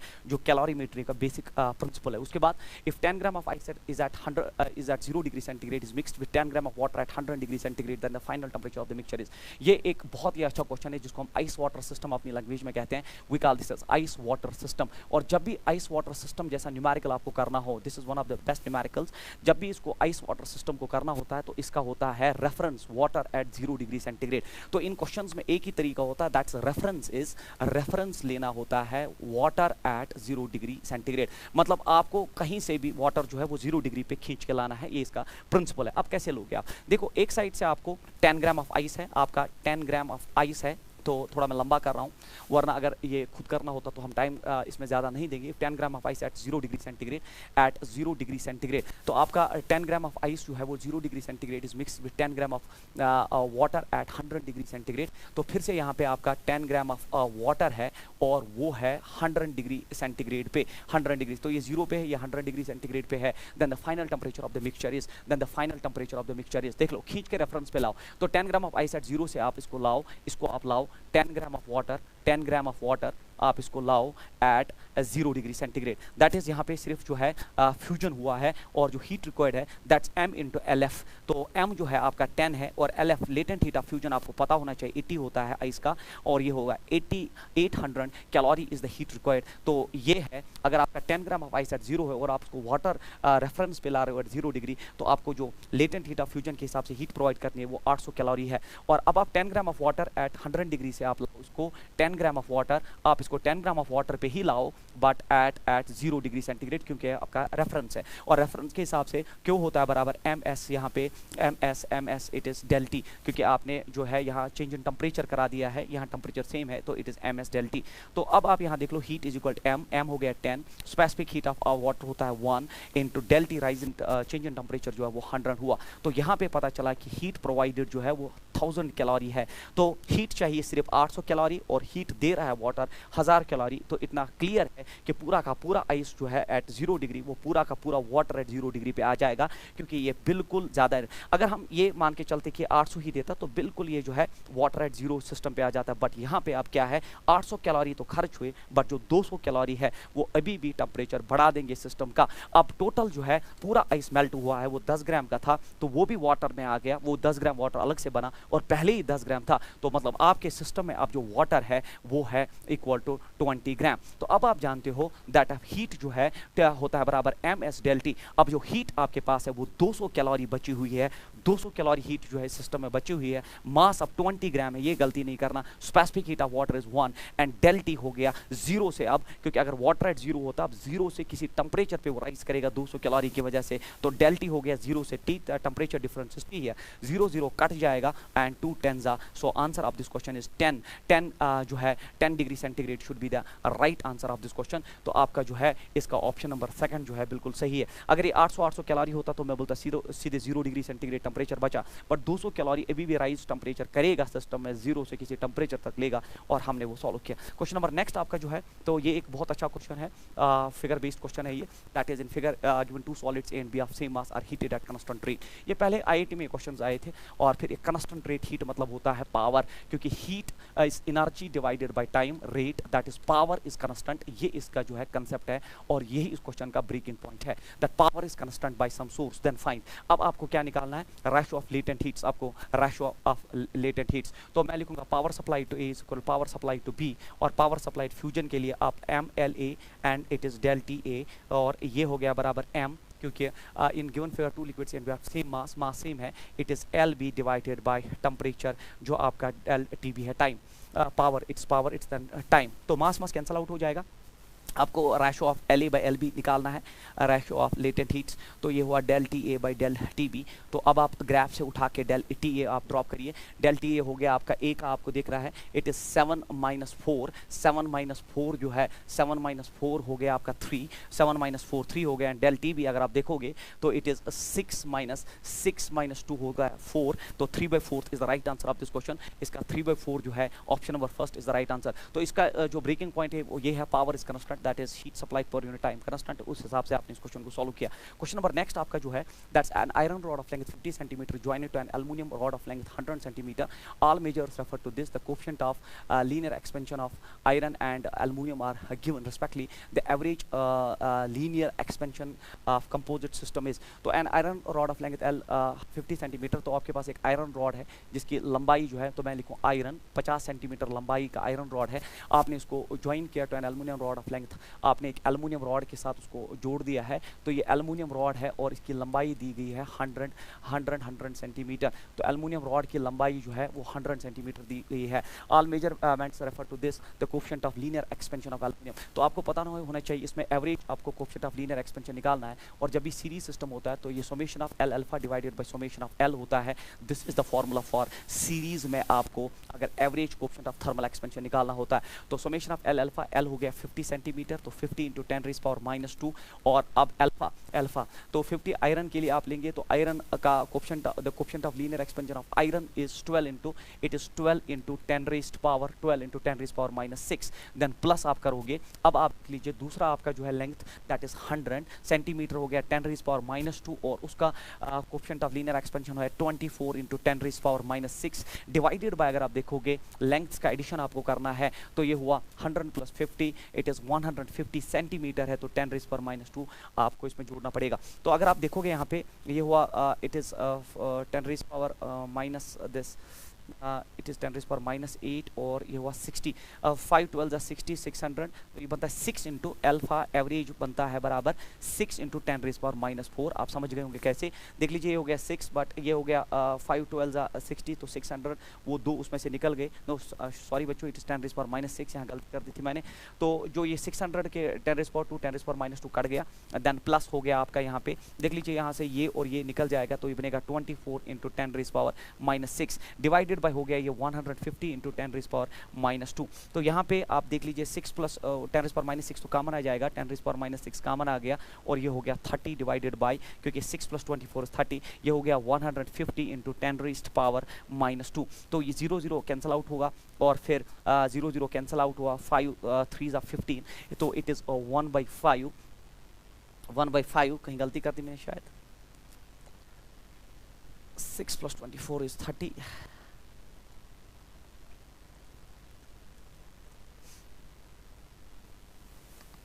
ये हो गया यहाँ पे, and this is 100 centimetre into this divided by summation of L, L हो गया 150, 50 + 100 × 10⁻⁻², 150 तो बराबर है, फिर कहाँ कैलकुलेशन, ये हो गया 30 × 0 पॉइंट कितना, 0.2, चलिए मैं लूँगा इसको 0.2 × 10⁻⁻6, ऊपर जाएगा 10⁻⁸, इट इज़ ओनली 10⁻⁴, 10⁻⁴, तो ये बनेगा 2 × 10⁻⁵, 2 × 10⁻⁵, या मैं लिख सकता हूँ इक्वल 20 × 10⁻�6, बिल्कुल सही है। ऑप्शन नंबर 3 जो है इसका राइट आंसर है इस क्वेश्चन का। Question number next is blue star is at high temperature than red star, तो आपको पता होना चाहिए blue star is at high temperature than red star, and according to Wien's displacement law it is symbols have their usual meaning. आपको पता होना चाहिए Wien's displacement law क्या था, lambda max is inversely proportional temperature, तो मतलब अगर wavelength ज़्यादा है तो टेम्परेचर कम है। तो आप जानते हो रेड का वेवलेंथ ज़्यादा होता है, रेड का वेवलेंथ ज़्यादा है तो टेम्परेचर कम है, और आपका ब्लू स्टार का वेवलेंथ कम है तो टेम्परेचर ज़्यादा है, बिल्कुल सही है। Blue star is at high temperature than red star, बिल्कुल सही है। और ये जो है वीनस डिस्प्लेसमेंट लॉ के हिसाब से, तो both assertion and reason or true and reason is the correct explanation of assertion. तो फिर से वही मैं बोल दूं, रेड का वेवलेंथ ज़्यादा है, रेड का वेवलेंथ ज़्यादा है तो टेम्परेचर कम है, और ब्लू का वेवलेंथ कम है तो टेम्परेचर ज़्यादा है। उस बेसिस पे हमने इस क्वेश्चन को सॉल्व किया। क्वेश्चन नंबर नेक्स्ट आपका जो है ये बड़ा इंपॉर्टेंट क्वेश्चन है, आपको दिया गया, two ends of a conducting rod of varying cross section are maintained at 200 and 100 degree centigrade respectively in steady state. तो आपका ये एक डायग्राम है जिसमें आपको दो एंड्स जो है टेम्परेचर डिफरेंस जो है, two ends of a conducting rod of varying cross section are maintained at 200 and 0 degree centigrade respectively in steady state. आपको बोलना है temperature difference across A B and C D are equal. तो आपको पता होना चाहिए दैट हीट करंट जो होता है that's del Q by del T, heat current जो फ्लो होता है that is equal to it is K A del T, change in temperature that is temperature difference जो होता है दो एंड्स में divided by the length involve. तो यहाँ पे अगर आप इसके को छोड़ दो, इट इज हीट करंट जो है that heat current del Q by del T, जो हीट करंट फ्लो होती है बिकॉज ऑफ टेम्परेचर डिफरेंस। तो अगर हम इसको ऐसे लिखें, मैं लिख सकता हूँ इसको के ए, तो मैं लिखूंगा इसको del T divided by L. इसको हम कहते हैं temperature gradient, we call this as temperature, we call this as temperature gradient. ये आपको पता होना चाहिए, टेम्परेचर ग्रेडियंट कहते हैं। अब देख लीजिए स्टडी स्टेट, जैसे उसने बोला आपको that two ends of a conducting rod of cross section this are maintained at 200 degree centigrade and 0 degree centigrade and in steady state. हमें स्टडी स्टेट जैसे उसमें बोला गया, स्टडी स्टेट में करंट जो है वो कांस्टेंट हो जाता है। तो आप करंट इलेक्ट्रिसिटी में जानते हैं steady state by term steady state we means constant current. तो यहाँ पे भी करंट जो है, हीट करंट जो है वो कांस्टेंट हो जाती है स्टडी स्टेट में। अब अगर करंट कांस्टेंट है, के भी कांस्टेंट है, और अगर के भी कांस्टेंट है, और फिर अगर आप देखोगे जो ये टेम्परेचर ग्रेडियंट है that becomes inversely proportional, temperature gradient that is that temperature difference by length becomes inversely proportional to area of cross section. तो स्टडी स्टेट में याद रखिए, ये करंट इलेक्ट्रिसिटी के सर्किट्स में भी और हीट सर्किट्स में भी यही है कि स्टडी स्टेट के वक्त जो है करंट जो है वो कांस्टेंट हो जाती है, but at different areas of cross sections we have different drift velocities. Drift velocities different हो सकती है but current is always constant. In the same fashion यहाँ पे भी वही हुआ that heat current steady state पे कांस्टेंट हुआ, बट यहाँ पे अब जो टेम्परेचर ग्रेडियंट है ड्रिफ्ट वेलोसिटी की तरह that's inversely proportional to area of cross section. तो जहाँ एरिया ऑफ क्रॉस सेक्शन ज़्यादा, वहाँ टेम्परेचर ग्रेडियंट जो है वो जो है कम हो जाएगा। तो यहाँ पे एरिया ऑफ क्रॉस सेक्शन ज़्यादा है, यहाँ एरिया ऑफ क्रॉस सेक्शन कम है। तो जहाँ एरिया ऑफ क्रॉस सेक्शन ज़्यादा है वहाँ टेम्परेचर ग्रेडियंट कम होगा। तो temperature difference between A and B and C D are equal गलत है, temperature difference across A B is greater. तो एरिया क्रॉस सेक्शन है ज़्यादा तो ये कम होगा, गलत है। Temperature difference across A B is less, बिल्कुल area of cross section A B पे ज़्यादा है, इसलिए टेम्परेचर ग्रेडियंट लेस है than C D. So option number 3 is the right answer. So this is one of the best numericals in the sense that इसमें बिल्कुल analogy से आप कर सकते हो कि स्टडी स्टेट में करंट भी कांस्टेंट होती है इलेक्ट्रिकल सर्किट्स में, बट ड्रिफ्ट वेलोसिटी जो है वो डिफर हो जाती है। इन द सेम फैशन यहाँ पे भी जो हीट करंट कांस्टेंट हो जाती है स्टडी स्टेट पे, बट उसका जो टेम्परेचर ग्रेडियंट है वो inversely proportional to the area of cross section के हिसाब से जो है वैरी करता है। उसके बाद क्वेश्चन नंबर नेक्स्ट ये है, ये भी एक इंपॉर्टेंट क्वेश्चन है, that is the question is the graph shown in the adjacent diagram represents the variation of temperature of two bodies X and Y having same area. तो आपके पास दो बॉडीज है X and Y having same area involved है उनका, तो area involved same है। हमसे क्या पूछा गया है that same area with time T due to emission of radiation. तो ये टेम्परेचर वर्सेस टाइम, तो ये रेट ऑफ कूलिंग है क्योंकि टेम्परेचर फॉल कर रहा है टाइम के साथ। So this is graph which is what we call as rate of cooling graph. तो इसको हम रेट ऑफ कूलिंग ग्राफ कहेंगे क्योंकि रेडिएशन लीक कर रहा है, वो टाइम के साथ लॉस कर रहा है। तो हमसे पूछा है find the relation between emissive power and absorptive power of the two bodies. तो इसमें कंसेप्ट ये है बच्चे, अगर ये रेट ऑफ कूलिंग है, रेट ऑफ कूलिंग, तो यहाँ पे अगर आप देखोगे it is D T by D T, it is nothing that's temperature falls with time is nothing, that is rate of cooling of a body. So this is rate of cooling. तो D T by D T is mean slope of the graph, and slope of the graph में अगर मैं tangents drop करूँ तो x पे अलग tangent हम drop करेंगे, तो ये एक्स वाली टेंजेंट है और उस पर मैं एक डिफरेंट कलर यूज करता हूँ येलो कलर, तो ये इस पे टेंजेंट है। अगर आप देखोगे टेंजेंट हमें स्लोप देगी और स्लोप एक्स का जो है वो ज़्यादा है वाई से। अगर इसका स्लोप ज़्यादा है तो मतलब इमिसिव पावर, क्योंकि कूलिंग करू है तो इसका इमिसिव पावर जो है वो वाई से ज़्यादा है। तो emissive power of X is greater than that of that Y because that slope is more, क्योंकि इसका स्लोप ही आपको rate of cooling that's emissive power दे रहा है। और फिर आप जानते हो एक थ्योरी होती है that's Prevost's theory, a good absorber is always a good emitter. तो जिसने अपने टाइम पे इमिट अच्छा किया, इसका मतलब उसने अपने टाइम पे एब्जॉर्ब या अच्छा किया। तो इमिसिव पावर अगर ज़्यादा है इसका मतलब एब्जॉर्बिव पावर भी ज़्यादा होगा।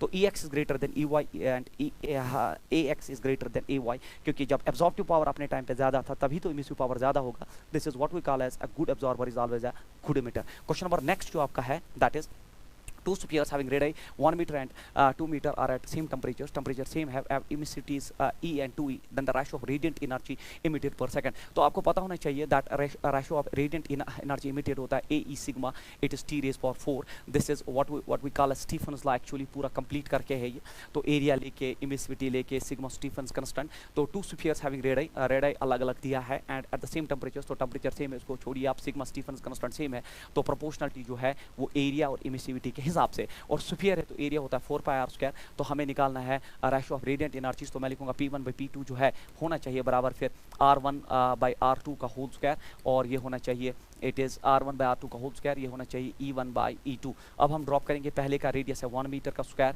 और दूसरे का रेडियस जो है वो 2 मीटर का स्क्वायर हो गया, और फिर पहले का इमिसिविटी E है, दूसरे का इमिसिविटी 2E है, E कैंसिल होगा और 4 and it's 1/8 is the right answer of this question. So option number 3 जो है बिल्कुल इसका करेक्ट आंसर है। क्वेश्चन नंबर नेक्स्ट आपका जो है that is the power radiated by black body is P and it radiates maximum energy around wavelength lambda naught. तो इससे क्लियर हो गया इस लैंग्वेज से कि वीन्स डिस्प्लेसमेंट लॉ का करू है जो आपने जो पढ़ा होता है that is that emissive power versus wavelength. तो आपको पता है एक पर्टिकुलर वेवलेंथ पे रेडिएंट एनर्जी जो है वो मैक्सिमम होती है। फिर ये बोल रहा है कि वो वेवलेंथ लैम्डा नॉट है जिस वक्त वो पावर P इमिट कर रहा है, रेडिएंट एनर्जी इमिट कर रहा है। If the temperature of the black body is now changed so that it radiates maximum around a wavelength this, तो वेवलेंथ कम हुआ, पहले लैम्डा नॉट था 3/4 हो गया 0.75, तो इसका मतलब डेफिनेटली टेम्परेचर बढ़ा है, और इसमें कहते हैं इसको हम वीन्स डिस्प्लेसमेंट ला। आपका करू थोड़ा पीछे शिफ्ट हुआ होगा, the power radiated by it will increase, क्योंकि टेम्परेचर बढ़ाने से एरिया बढ़ेगा तो पावर भी बढ़ेगा। अब हमें वही निकालना है। तो यहाँ पे सिंपल कंसेप्ट ये है दैट लैम्डा मैक्स जो है Stefan's law is inversely proportional temperature, तो उस हिसाब से लैम्डा मैक्स इंटू टी जो है वो लैम्डा मैक्स इंटू टी जो है वो हमेशा कांस्टेंट होता है। तो पहले था लैम्डा नॉट और टेम्परेचर T1 था, फाइनली आपका 3/4 लैम्डा नॉट है और टेम्परेचर अब हम मानते हैं T2, तो lambda naught cancel out, T1/T2 पहली फुर्सत में आप रेशो निकाली, इट इज 3/4। जैसे टेम्परेचर रेशो आया अब हमसे पूछ रहा है द पावर रेडिएटेड बाय, तो पावर रेडिएटेड तो डायरेक्टली प्रोपोर्शनल तो 4th पावर ऑफ टेम्परेचर होता है, तो उस हिसाब से अगर मैं P2/P1 निकालूं, क्योंकि हमें रेशो जो है बाद का अर्लियर से, तो P2/P1 के हिसाब से ये P2/P1 अब इनिशियली पावर तो P है तो होना चाहिए is equal that it should be equal, it is 4/3 raised power 4। अब यहाँ बच्चा सोचेगा T1/T2 3/4, तो मैंने वही किया ना, इनवर्स लिया इसका, दैट्स व्हाई इट इज 4/3। अब 4 4s are 16, 16 16s are 256 divided by 3 3s are 9, 9 9s are 81 should be the right answer, and P2 जो है वो होना चाहिए 256/81 times that of P, so option number जो है 256/81, option number 4 is the right answer of this question। तो पहले वीन्स displacement law और फिर स्टीफन्स लॉ की प्रोपोर्शनलिटी इस क्वेश्चन में बहुत जरूरी है। Two rods of length L and 2L, thermal conductivities 2K and K are connected end to end, तो मतलब आपके पास दो रॉड्स है और वो सीरीज में कनेक्ट कर दी गई है। Two rods of length L and 2L, इसकी L इसकी length 2L, of thermal conductivities इसकी 2K और इसकी K are connected end to end. If cross sectional areas of the rods are equal, अगर area of cross section equal है तो ये बिल्कुल सीरीज में कनेक्टेड है। हमें बोलना इक्वलेंट थर्मल कंडक्टिविटी, तो K इक्वलेंट सीरीज सिस्टम का होता है summation of L divided by summation of L by K, ये आपको ज़बानी याद होना चाहिए। और समेशन ऑफ L हो गया बराबर L + 2L हो गया 3L divided by summation of L by K हो गया L बाई 2K प्लस ये हो गया L it's 2L divided by K। तो अब आप यहाँ सॉल्व करिए, L कैंसिल आउट हो जाएगा, ऊपर बचा 3 डिवाइडेड बाय, तो ये बचा यहाँ K, ये बचा plus it is 4K and divided bye ये हुआ 2K स्क्वायर। तो यहाँ पे आप देख लीजिए, आप ये हो गया 3 divided by 5K divided by 2K square, एक कैंसिल आउट हो जाएगा तो ये बनेगा 3 by 6/5, it is 6/5 3 to the 6/5 6/5K, और जब 6/5K आप सॉल्व करोगे तो 5 1s are 5, एक 5 1s are carry and 5 2s are 10, it is 1.2K should be the right answer. Option number 3 जो है बिल्कुल इसका करेक्ट आंसर है, और ये आप याद रखिए फॉर सीरीज कॉम्बिनेशन के इक्विवेलेंट कैसे निकालते हैं। क्वेश्चन नंबर नेक्स्ट जो है आपका that is a sphere, A cube and a thin, very important numerical, ये एक कंसेप्चुअल है जिसमें कोई न्यूमेरिकल काम नहीं करेगा। ए sphere and A cube and a thin circular plate all are made of same substance, तो substance सेम है, तो उसके बाद have same mass भी सेम है, these are heated at 200 degree centigrade and then placed in a room, तो आपको बोलना है that temperature of the sphere drops to room temperature at last। तो आप इसमें एक चीज़ जानते हो, एक इक्वेशन आपको पता होना चाहिए, that is del Q by del T, del Q by del T जो है that is that heat lost होता है, जो emissive power या radiant energy होता है that is AE sigma, it is T4 minus T04, ये मैंने सराउंडिंग्स का टेम्परेचर भी ले लिया। फिर आप जानते हो, बट हम सब जानते हैं डेल क्यू होता है बराबर MS del T, और फिर मैं यहाँ ड्रॉप करूँ तो ये जो है मैं टाइम यहाँ स्मॉल टी से लिख दूँ तो इसके हिसाब से बनेगा M S del T versus the change in time is equal A E sigma it is T raise power 4 minus T not raise power 4 divided by कुछ नहीं, फिलहाल एम एस जो है मैं नीचे लाऊंगा तो ये हो गया heat lost, that's what's cooling, heat lost with respect to time, तो ये हो गया A E sigma it is T raise power 4 minus T not raise power 4 divided by M S, ये आपने जो है बिल्कुल पढ़ा होना चाहिए। तो ये हो गया इमिसिव पावर का इक्वेशन आपका जो स्टीफन्स लॉ में है, और फिर डेल क्यू ये है, और फिर एम एस मैंने नीचे लाया, यही हो गया rate of cooling, that's heat loss, temperature fall हो रहा है विद टाइम। अब मुझे आप बोलिए you are having the substance same mass, तो अगर मास सेम है, सबस्टेंस सेम है, स्पेसिफिक हीट सेम है, तो सिग्मा तो सेम ही है, टेम्परेचर भी सेम है, डिफरेंस भी सेम है, उसके बाद इमिसिविटी जो है चूंकि सेम सबस्टेंसेस है तो इमिसिविटी भी सेम है, तो यहाँ पता चला that rate of cooling is only directly proportional to the area of the body involve. अब सबसे कम जिसका एरिया होगा वो सबसे लास्ट में ठंडा हो जाएगा, वो सबसे कम रेडिएशन इमिट करेगा, और सबसे ज़्यादा एरिया जो होगा वो सबसे ज़्यादा इमिट करेगा। ये आप जब चाय भी पीते हो कप में, अगर उसका area of cross section narrow है तो उसको बहुत टाइम लगता है ठंडा होने में, और जब वही चाय प्लेट में डालते हो तो एरिया बढ़ता है और वो जो है इमिट करना जल्दी स्टार्ट करता है और फिर कूल भी जल्दी होता है। तो जिसका एरिया कम उसका रेट ऑफ कूलिंग भी जो है वो स्लो होगा। तो इस हिसाब से आप देखो temperature of sphere drops to room temperature. अब आप मैथमेटिक्स ने आपको पता होगा स्फीयर, क्यूब और थिन सर्कुलर प्लेट में सबसे कम एरिया स्फीयर का होता है। जब एरिया सबसे कम हुआ तो उसका रेट ऑफ कूलिंग भी सबसे कम होगा, तो temperature of sphere drops to room temperature last is the right answer of this question, क्योंकि जिसका एरिया कम उसका इमिसिव पावर भी कम, और फिर उस हिसाब से वो कूल भी जो है ज़्यादा टाइम लेगा एट लास्ट। उसके बाद K1 एंड K2 दो मटेरियल्स का coefficient of thermal conductivity provided है, find the temperature of the at the interface both blocks are identical in dimensions. तो इस टेंपरेचर इस जंक्शन का आपको जो है टेंपरेचर चाहिए, इंटरफेस का टेंपरेचर। वही तरीका कि आप इसको जो है इसकी थर्मल रेजिस्टेंस लिख दीजिए, तो आपका पहला जो है थर्मल रेजिस्टेंस, उसका जो है थर्मल रेजिस्टेंस हो गया चूंकि आइडेंटिकल डायमेंशंस है, find the temperature of the interface both blocks are identical in dimensions, तो L बाई K हो गया इसका, K हो गया इसका 200 A ऑफ सेक्शन, और मैं R के बराबर लेता हूँ तो R2 थर्मल रेजिस्टेंस हो गया L by it is 300 A। तो अगर मैं इसको R के टर्म्स में लूँ तो पहले मुझे इसको 3 से मल्टीप्लाई करना होगा, तो ये हो गया 3R डिवाइडेड बाई 2। सर कैसे? देख लीजिए, अगर आप R को 3 से मल्टीप्लाई करोगे, 3 से नहीं, गलत हो गया, 2 से मल्टीप्लाई करना पड़ेगा, 2 से मल्टीप्लाई करना पड़ेगा, तो ये बनेगा 2R डिवाइडेड बाई 3, क्योंकि अगर आप 2 से इसको मल्टीप्लाई करोगे तो 100 फिर मल्टीप्लाइड बाई 3 बिल्कुल सही आया। और फिर आप जानते हो कि यहाँ पे आप जो टेम्परेचर डिफरेंस के हिसाब से करंट चलेगी तो करंट तो कांस्टेंट होगी, तो मैं लिखूंगा 100 माइनस टी जो है टेम्परेचर डिफरेंस है डिवाइडेड बाई थर्मल रेजिस्टेंस इधर का, और ये हो गया थर्मल रेजिस्टेंस। तो थर्मल रेजिस्टेंस R1 हो गया, R इज इक्वल, अब यहाँ से जो टेम्परेचर डिफरेंस है, करंट तो सेम होगी क्योंकि सीरीज में करंट सेम होती है, it is temperature that is 100, और ये कितना है यहाँ पे 200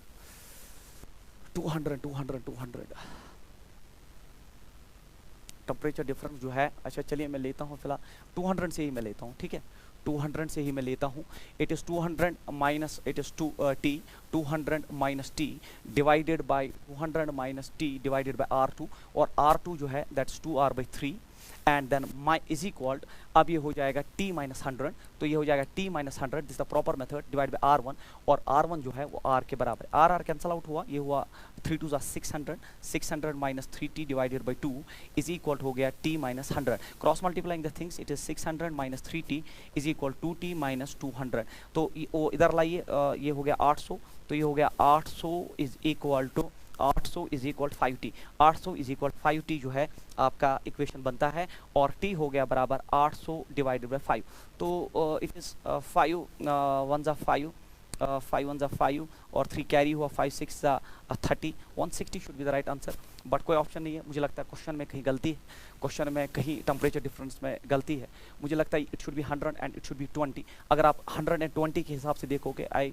गारंटी यू कि यहाँ से कोई ऑप्शन आ जाएगा, but I believe that this जो है एडिशनल जीरो यहाँ पे आने की वजह से क्वेश्चन का लैंग्वेज बदल गया। Will check it for 100 and so that आप इसमें मेथड जो है अच्छी तरह से समझ लो। मैं इसकी इक्वेशन बनाता हूँ, अब देखो 100 ये 20 में लेता हूँ, तो 100 माइनस टी के हिसाब से अगर हम सॉल्व करें 100 minus T divided by R1, तो R1 जो आपका है that is R, and then finally T minus 20, it's T minus 20 divided by R2, and R2 जो है आपका that is 2R/3. Will check it for that. R cancel out होगा तो ये बनेगा 100 माइनस टी इज इक्वल, ये बना it is 3t and 3t minus 60. तो वो लाइए इधर आप, तो हो जाएगा 160 is equal 4t, and t हो गया बराबर 160 डिवाइड बाय 4. तो 4 4 जा इट इज 4 4 जा 16 एंड 4 5 जा यस 4 4 जा 16 एंड 4 4 जा 16 40. तो 40 डिग्री सेंटीग्रेड भी नहीं है. 4 4 जा 16 4 4 जा 16 40 डिग्री सेंटीग्रेड. तो कहीं ना कहीं जो है ये टेम्परेचर डिफरेंस में कोई चीज़ तो गलत है. That is why we are getting a wrong answer here. हो सकता है ये यहाँ 2 डिग्री सेंटीग्रेड हो, बट तरीका यही है कि सीरीज में जो करंट है वो सेम रहता है, और तरीका यही है कि temperature difference divide by resistance, temperature difference divide by resistance, क्योंकि हमने इसका एक पैटर्न ऑफ क्वेश्चन किया था जिसमें आपका एक कंडक्टर फिर स्प्लिट हुआ था, और मैंने वहाँ किरचॉफ्स लॉ से इस क्वेश्चन को सॉल्व किया था. There should be some problem in this question, we will take care of that later on. And then the two ends of the metal rod are maintained at temperatures 100 and 110 degree centigrade. The rate of heat flow, आपके पास एक metal rod है और आपने उनका two ends of a metal rod are maintained at temperatures 100 degree centigrade and 110 degree centigrade. The rate of the heat flow in the rod is to be, तो यहाँ जो रेट ऑफ हीट फ्लो है that is dQ/dt, जो है heat current जो इसमें flow हो रहा है दैट्स 4 जूल पर सेकंड. फिर आपसे पूछा जा रहा है the ends are maintained at temperatures. अब आपने टेम्परेचर्स जो दो एंड्स के टेम्परेचर बदल दिए, आपने एक का कर दिया 200 डिग्री सेंटीग्रेड और दूसरे का आपने 210 डिग्री सेंटीग्रेड कर दिया. अब बोल रहा है रेट ऑफ हीट फ्लो. देख लीजिए, अगर आप टेम्परेचर डिफरेंस यहाँ देखोगे वो 10 डिग्री का है, यहाँ पे भी 10 डिग्री का है, और आपका जो रेट ऑफ हीट फ्लो का जो करंट होता है ना that's only proportional to one thing and that's temperature difference, and that is only temperature difference. क्योंकि टेम्परेचर डिफरेंस सेम है तो रेट ऑफ हीट फ्लो भी सेम रहेगा. Option number 3 is the right answer of this question. Question number next आपका जो है that's a liquid of mass m and specific heat c is heated to a temperature t. तो आपके पास एक liquid है जिसका मास m है, स्पेसिफिक c है और टेम्परेचर t है. तो another liquid of mass m/2 and specific heat 2c. Another liquid of मास आपका जो है m/2 है, स्पेसिफिक हीट 2c है, इज एट टेम्परेचर 2t. हमें क्या पूछा गया है, if these two liquids are mixed, आपने इनको मिक्स किया, then the temperature of the resulting mixture, तो t इक्विलिब्रियम. तो अगर आपको याद होगा मैंने अभी आपको एक फार्मूला पीछे दी थी. इक्विलिब्रियम टेम्परेचर होता है summation of mst and divided by summation of ms. ये मैंने आपको तरीका दिया था जब मैंने वो इक्विलिब्रियम 26 डिग्री वाला क्वेश्चन किया था, मैंने लास्ट में ये फार्मूला लिख दिया था. तो इस क्वेश्चन का इक्विलिब्रियम टेम्परेचर ऐसे सिस्टम, इसका mst हो गया ये mct प्लस इसका mst हो गया m/2, ये हो गया 2c into 2t and divided bye हो गया ms mc प्लस दूसरे का हो गया it is m/2 into 2c. तो 2 कैंसिल आउट हो जाएगा, 2 यहाँ पे भी कैंसिल आउट हो जाएगा. तो ये हुआ 2 mct प्लस mct हो गया 3 times mct divided by it is twice of mc cancel out हो जाएगा. Answer should be 3t/2 is the right answer of this question. Option number 4 जो है इसका बिल्कुल राइट आंसर है. Question number next is the terminal velocity of a sphere of gold density this in a viscous liquid of density this. Find the terminal speed of sphere density this of the same size in the same liquid. तो terminal velocity का formula आपको ज़बान याद होना चाहिए. It's 2/9 r square, it is sigma minus rho into g divided by eta. अब terminal velocity पहले case में 0.9 है, 2/9 इज कंस्टेंट, रेडियस भी सेम है, नीटा भी सेम है, g भी सेम है, तो 0.2. पहले केस में डेंसिटी इसका स्फीयर का 19.5 माइनस लिक्विड का डेंसिटी जो है इन अ लिक्विड ऑफ डेंसिटी 1.5. दूसरे केस में अब आप टर्मिनल वेलोसिटी निकालना है और अब आपको बोला गया है कि डेंसिटी बदल गया है स्फीयर का 10.5 माइनस सेम लिक्विड में 1.5. तो अगर आप ये सॉल्व करोगे 19.5 माइनस दिस, ये होता है 18 डिवाइडेड बाय ये हुआ 9. सो 9 2 18. तो नया टर्मिनल वेलोसिटी होना चाहिए 0.2 divide by 2, it's 0.1 metre per second should be right answer of this question. तो ऑप्शन नंबर 2 जो है बिल्कुल सही है. तो फार्मूला बेस्ड क्वेश्चन था. उसके बाद ये है बहुत अच्छा question. The design of a physical instrument requires that there be a constant difference in length of 10 centimetre. जब भी आपको थर्मल एक्सपेंशन में constant temperature, constant difference in length मिले, constant difference whatever will be the change in temperature but the difference in length is remaining constant, तब एक concept याद रखना that L1 alpha 1 is equal to L2 alpha 2. We used to derive it in class 11th. हम इसको class 11th में derive करते हैं कि whatever be the change in temperature but the difference in lengths remain same, then the formula value is always L1 alpha 1 is equal to L2 alpha 2. अब आपको the design of a physical instrument requires that there should be a constant difference in length of 10 centimeter between an iron and a copper rod. तो मान लो आपके पास ये एक rod है और ये दूसरा रॉड है and there is a constant difference in length. अगर मैं कॉपर लेता हूँ, ये आयरन लेता हूँ फॉर एग्जाम्पल, तो आयरन की लंबाई में अगर L लेता हूँ बच्चों, तो ये हो गया डिफरेंस इन लेंथ यहाँ 10 सेंटीमीटर का रहा, कंस्टेंट 10 सेंटीमीटर. टेम्परेचर आप कितना भी चेंज करो, तो फिर अगर आप आयरन की लेंथ ढूंढने बैठे तो वो होगा L प्लस 10 सेंटीमीटर. ये इसका कंसेप्ट है. अब अगर ऐसा है तो L1 अल्फा 1 होना चाहिए, L1 अल्फा 1 होना चाहिए, L2 alpha 2 we used to derive in class 11। L1 हो गया आपका पहला, दैट्स कॉपर का, और कॉपर का length multiplied by that is copper का लेंथ, तो मैं लिखूँ L copper.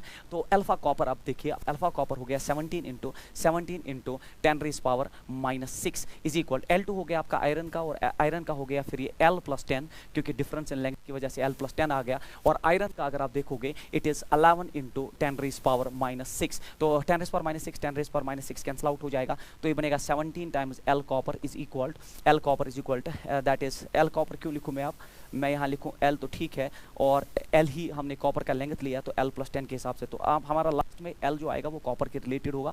It is 17 times L is equal, ये हुआ 11 टाइम्स L + 110, तो ये आ जाएगा इधर 17 - 11 होता है 6L इज इक्वल 110। तो अगर आप L निकालोगे which is nothing but the length of the copper involved here, तो वो होगा 110 डिवाइडेड बाय 6, और वो होता है शायद 18.3 सेंटीमीटर के करीब, 18.3 सेंटीमीटर। तो आयरन का लेंथ जो होना चाहिए दैट इज Lc + 10, तो वो होना चाहिए 18.3 + 10, एंड ये हो जाएगा 28.3 centimetre should be the right answer. 28.3 centimetre should be the right answer. Option number first जो है इसका बिल्कुल करेक्ट आंसर है। तो what ever be the change in temperature, the difference लेंगे, जब भी आप न्यूमेरिकल में पढ़ोगे सेम था, formula L1 alpha 1 is equal L2 alpha 2 के हिसाब से इसको हम सॉल्व करते हैं। उसके बाद असर्शन रीजन है angle of contact does not depend upon the inclination of the solid in the liquid, बिल्कुल एंगल ऑफ इंक्लिनेशन उस चीज पे डिपेंड ही नहीं करता, it only depends on adhesive and cohesive forces.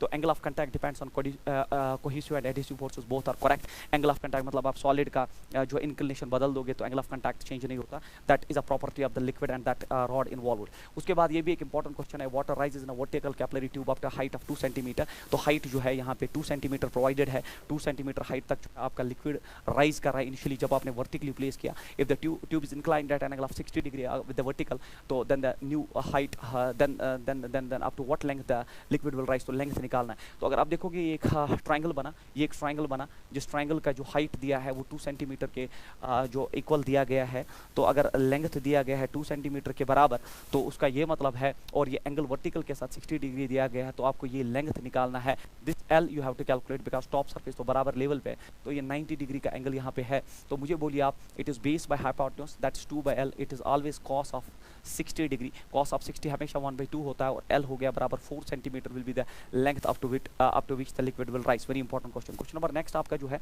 The Young's modulus of a wire of length L and radius R is this if the length and radius are reduced, तो कुछ भी करिए youngest modulus will remain constant because youngest modulus is an intrinsic property of a material independent of the dimensions, so it will remain same। तो youngest modulus intrinsic property material का होता है, length या volume change करने से उस पर कोई फर्क नहीं पड़ता है, एंड वो आंसर शुड रिमेन y। उसके बाद 20 centimetre long capillary tube is depend on water, the water rises up to 8 centimetre, the entire arrangement is put in it's a freely falling, ठीक है, it is freely falling elevator. Freely falling elevator में तो इसमें क्या होता है, freely falling elevator में effective acceleration due to gravity become 0, तो जी इफेक्टिव जो है इस केस में 0 बन जाता है, और जब जी इफेक्टिव 0 बनता है liquid will rise to the full of the length of that tube involved but will not flow as a fountain. So answer is जितना लेंथ होगा उतना 20 सेंटीमीटर तक राइज करेगा, because in such cases g effective become 0 and liquid rises up to the top, उसके बाद बाहर flow नहीं करता। क्वेश्चन नंबर नेक्स्ट जो है, a wire of diameter 1 mm breaks under a tension of 1000 Newton, another wire of the same material as that of the first but of diameter this, तो आपको पता होना चाहिए that breaking tension जो है it's directly proportional area square। Sir कैसे, y is equal FL by A del L, तो इस हिसाब से F जो है वो डायरेक्टली प्रोपोर्शनल A स्क्वायर है, A के बराबर है, A के बराबर F is directly proportional area होना चाहिए, और बाकी सारी चीज़ें कांस्टेंट है। तो पहले आपका ब्रेकिंग टेंशन जो वो 100 है, नहीं ब्रेकिंग टेंशन पहले 1000 है, दूसरी बार निकालना है, पहले जो है एरिया जो है डायमीटर है वो 1 मिलीमीटर का, फिर स्क्वायर क्योंकि एरिया हो गया पाई आर स्क्वायर, तो उस हिसाब से ये 1 स्क्वायर डिवाइडेड बाई दूसरी बार वो 2 है, 2 मिलीमीटर है, तो 2 स्क्वायर हो गया 4, सो 4 इंटू 1000 हो गया, 4000 Newton should be the right answer. 4000 Newton जो है इसका बिल्कुल करेक्ट आंसर है। क्वेश्चन नंबर नेक्स्ट आपका जो है क्लॉक, ये बिल्कुल एक एक्सपेक्टेड क्वेश्चन होता है टेस्ट सीरीज में, that's a clock while keeps correct time at 30 degree centigrade has a pendulum rod made of brass, the number of seconds it gains or loses, तो जो gain और lose है per second when the temperature falls to 10 degree centigrade, तो जो gain और lose होता है उसका formula होता है half of alpha del theta, that temperature difference into that loss or gain, तो ये हम देखेंगे। तो जो आपका जो क्वेश्चन है, the number of seconds it that gains or loses that is equal to 1/2, alpha is provided, alpha आप देख लीजिए, it is 18 into 10 raised power -6 x into del T, temperature difference 30 से आपने क्या चेंज किया 10, इट इज़ 20 एंड फिर पर second की बात चल रही है तो पर सेकंड जो है मल्टीप्लाई 1 करना। अगर पर डे होता तो अकॉर्डिंगली ड्रॉप करते, पर आवर होता तो अकॉर्डिंगली ड्रॉप करते, पर सेकंड के हिसाब से जाना है आपको। तो ये हुआ 2 10 it is 20 and then it is 18 into 10 raised power minus 5 should be the right answer. 18 into 10 raised power minus 5 seconds is the loss or gain. उसके बाद one spherical ball of radius r density d released in a liquid of density d by 2 attains a terminal velocity v. Another, तो terminal velocity का formula आप जानते हो, it is 2 by 9, it is r square, it is sigma minus rho into g divided by neta. अब question बोल रहा है one spherical ball of radius this density this released in a liquid of density d by 2 attains a terminal velocity v. Another ball of radius, तो radius दिया है 2 by 9 इसका constant, नीटा इसका constant, radius के हिसाब से g इसका constant, बाकी डेंसिटीज। चलिए, तो पहले टर्मिनल वेलोसिटी v है इज इक्वल r स्क्वायर, पहले का रेडियस है r तो हो गया r स्क्वायर, पहले डेंसिटी है d और फिर है बराबर d माइनस 2। तो ये हो गया पहला। उसके बाद आपको बोल रहा है कि नया टर्मिनल वेलोसिटी बोलो तो v डैश इज इक्वल, अब आपका रेडियस दुगना हो चुका है तो डिवाइडेड बाय ये हुआ 2r का होल स्क्वायर, और उसके बाद आपका डेंसिटी जो है पहले 1.5 d है और इन द सेम लिक्विड, मतलब in the released in the same liquid, yes d by 2। तो अब आप इसको सॉल्व करिए तो ये बना v by v डैश, तो ये r स्क्वायर कैंसिल, ये हो गया 1/4। ऊपर देखिए आप, ये हो गया 2d, it is only d by 2 here, it is only d by 2 here, it is 2, yes बिल्कुल d by 2 हो गया, ये हुआ 3 and it's only d here, तो d कट जाएगा, d कट जाएगा तो ये बना 1/8, कैंसिलेशन आप कर सकते हो, v डैश हो गया 8v is the right answer of this question. तो ऑप्शन नंबर 4 जो है फॉर्मुला बेस्ड क्वेश्चन है, आराम से किया जा सकता है। क्वेश्चन नंबर नेक्स्ट जो है 27 rain drops of same diameter fall through air with terminal velocity, तो 27 छोटे छोटे रेन ड्रॉप्स जो है वो जो है टर्मिनल वेलोसिटी v से फॉल कर रहे हैं, if they are collided form a bigger drop of radius capital R, तो हमें क्या बोल रहा है कि then the terminal velocity of the resultant drop.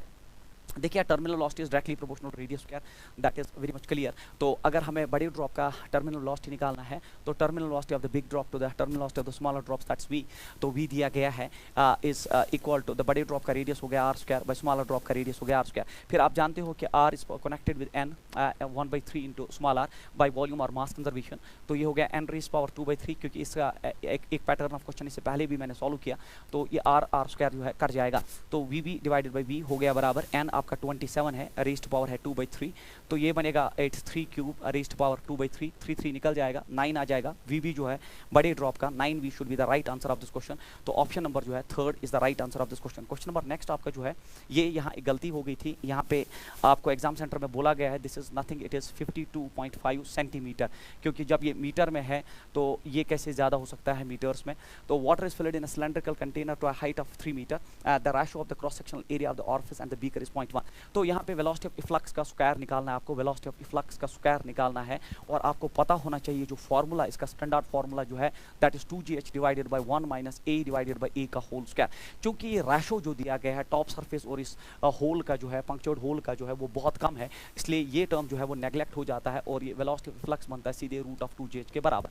तो जब ये रूट ऑफ 2gh के बराबर बना, the square of the liquid coming out, तो हमें स्क्वायर ऑफ द स्पीड ही निकालना है इफ्लक्स का, तो वो होगा बराबर 2, g हो गया h, g हो गया 10 और h height of the liquid column. अब हाइट होता है ऊपर जितना लिक्विड है वो हाइट आप निकाल के दीजिए। देख लीजिए आप सब, ये 3 मीटर है और ये 52.5 सेंटीमीटर, अगर इसको मीटर में कन्वर्ट किया जाए तो ये बनेगा 0.52 मीटर, तो 0.5 मीटर के करीब, तो 3 में से 0.5 माइनस करिए तो बना 2.5 मीटर। अगर ये 2.5 मीटर है तो मैं यहाँ 2.5 मीटर, क्योंकि velocity of efflux depends on the height of the liquid जो होल के ऊपर है, तो ये हुआ 5 × 10, it is velocity of efflux का स्क्वायर जो है वो 50 होना चाहिए, should be the right answer.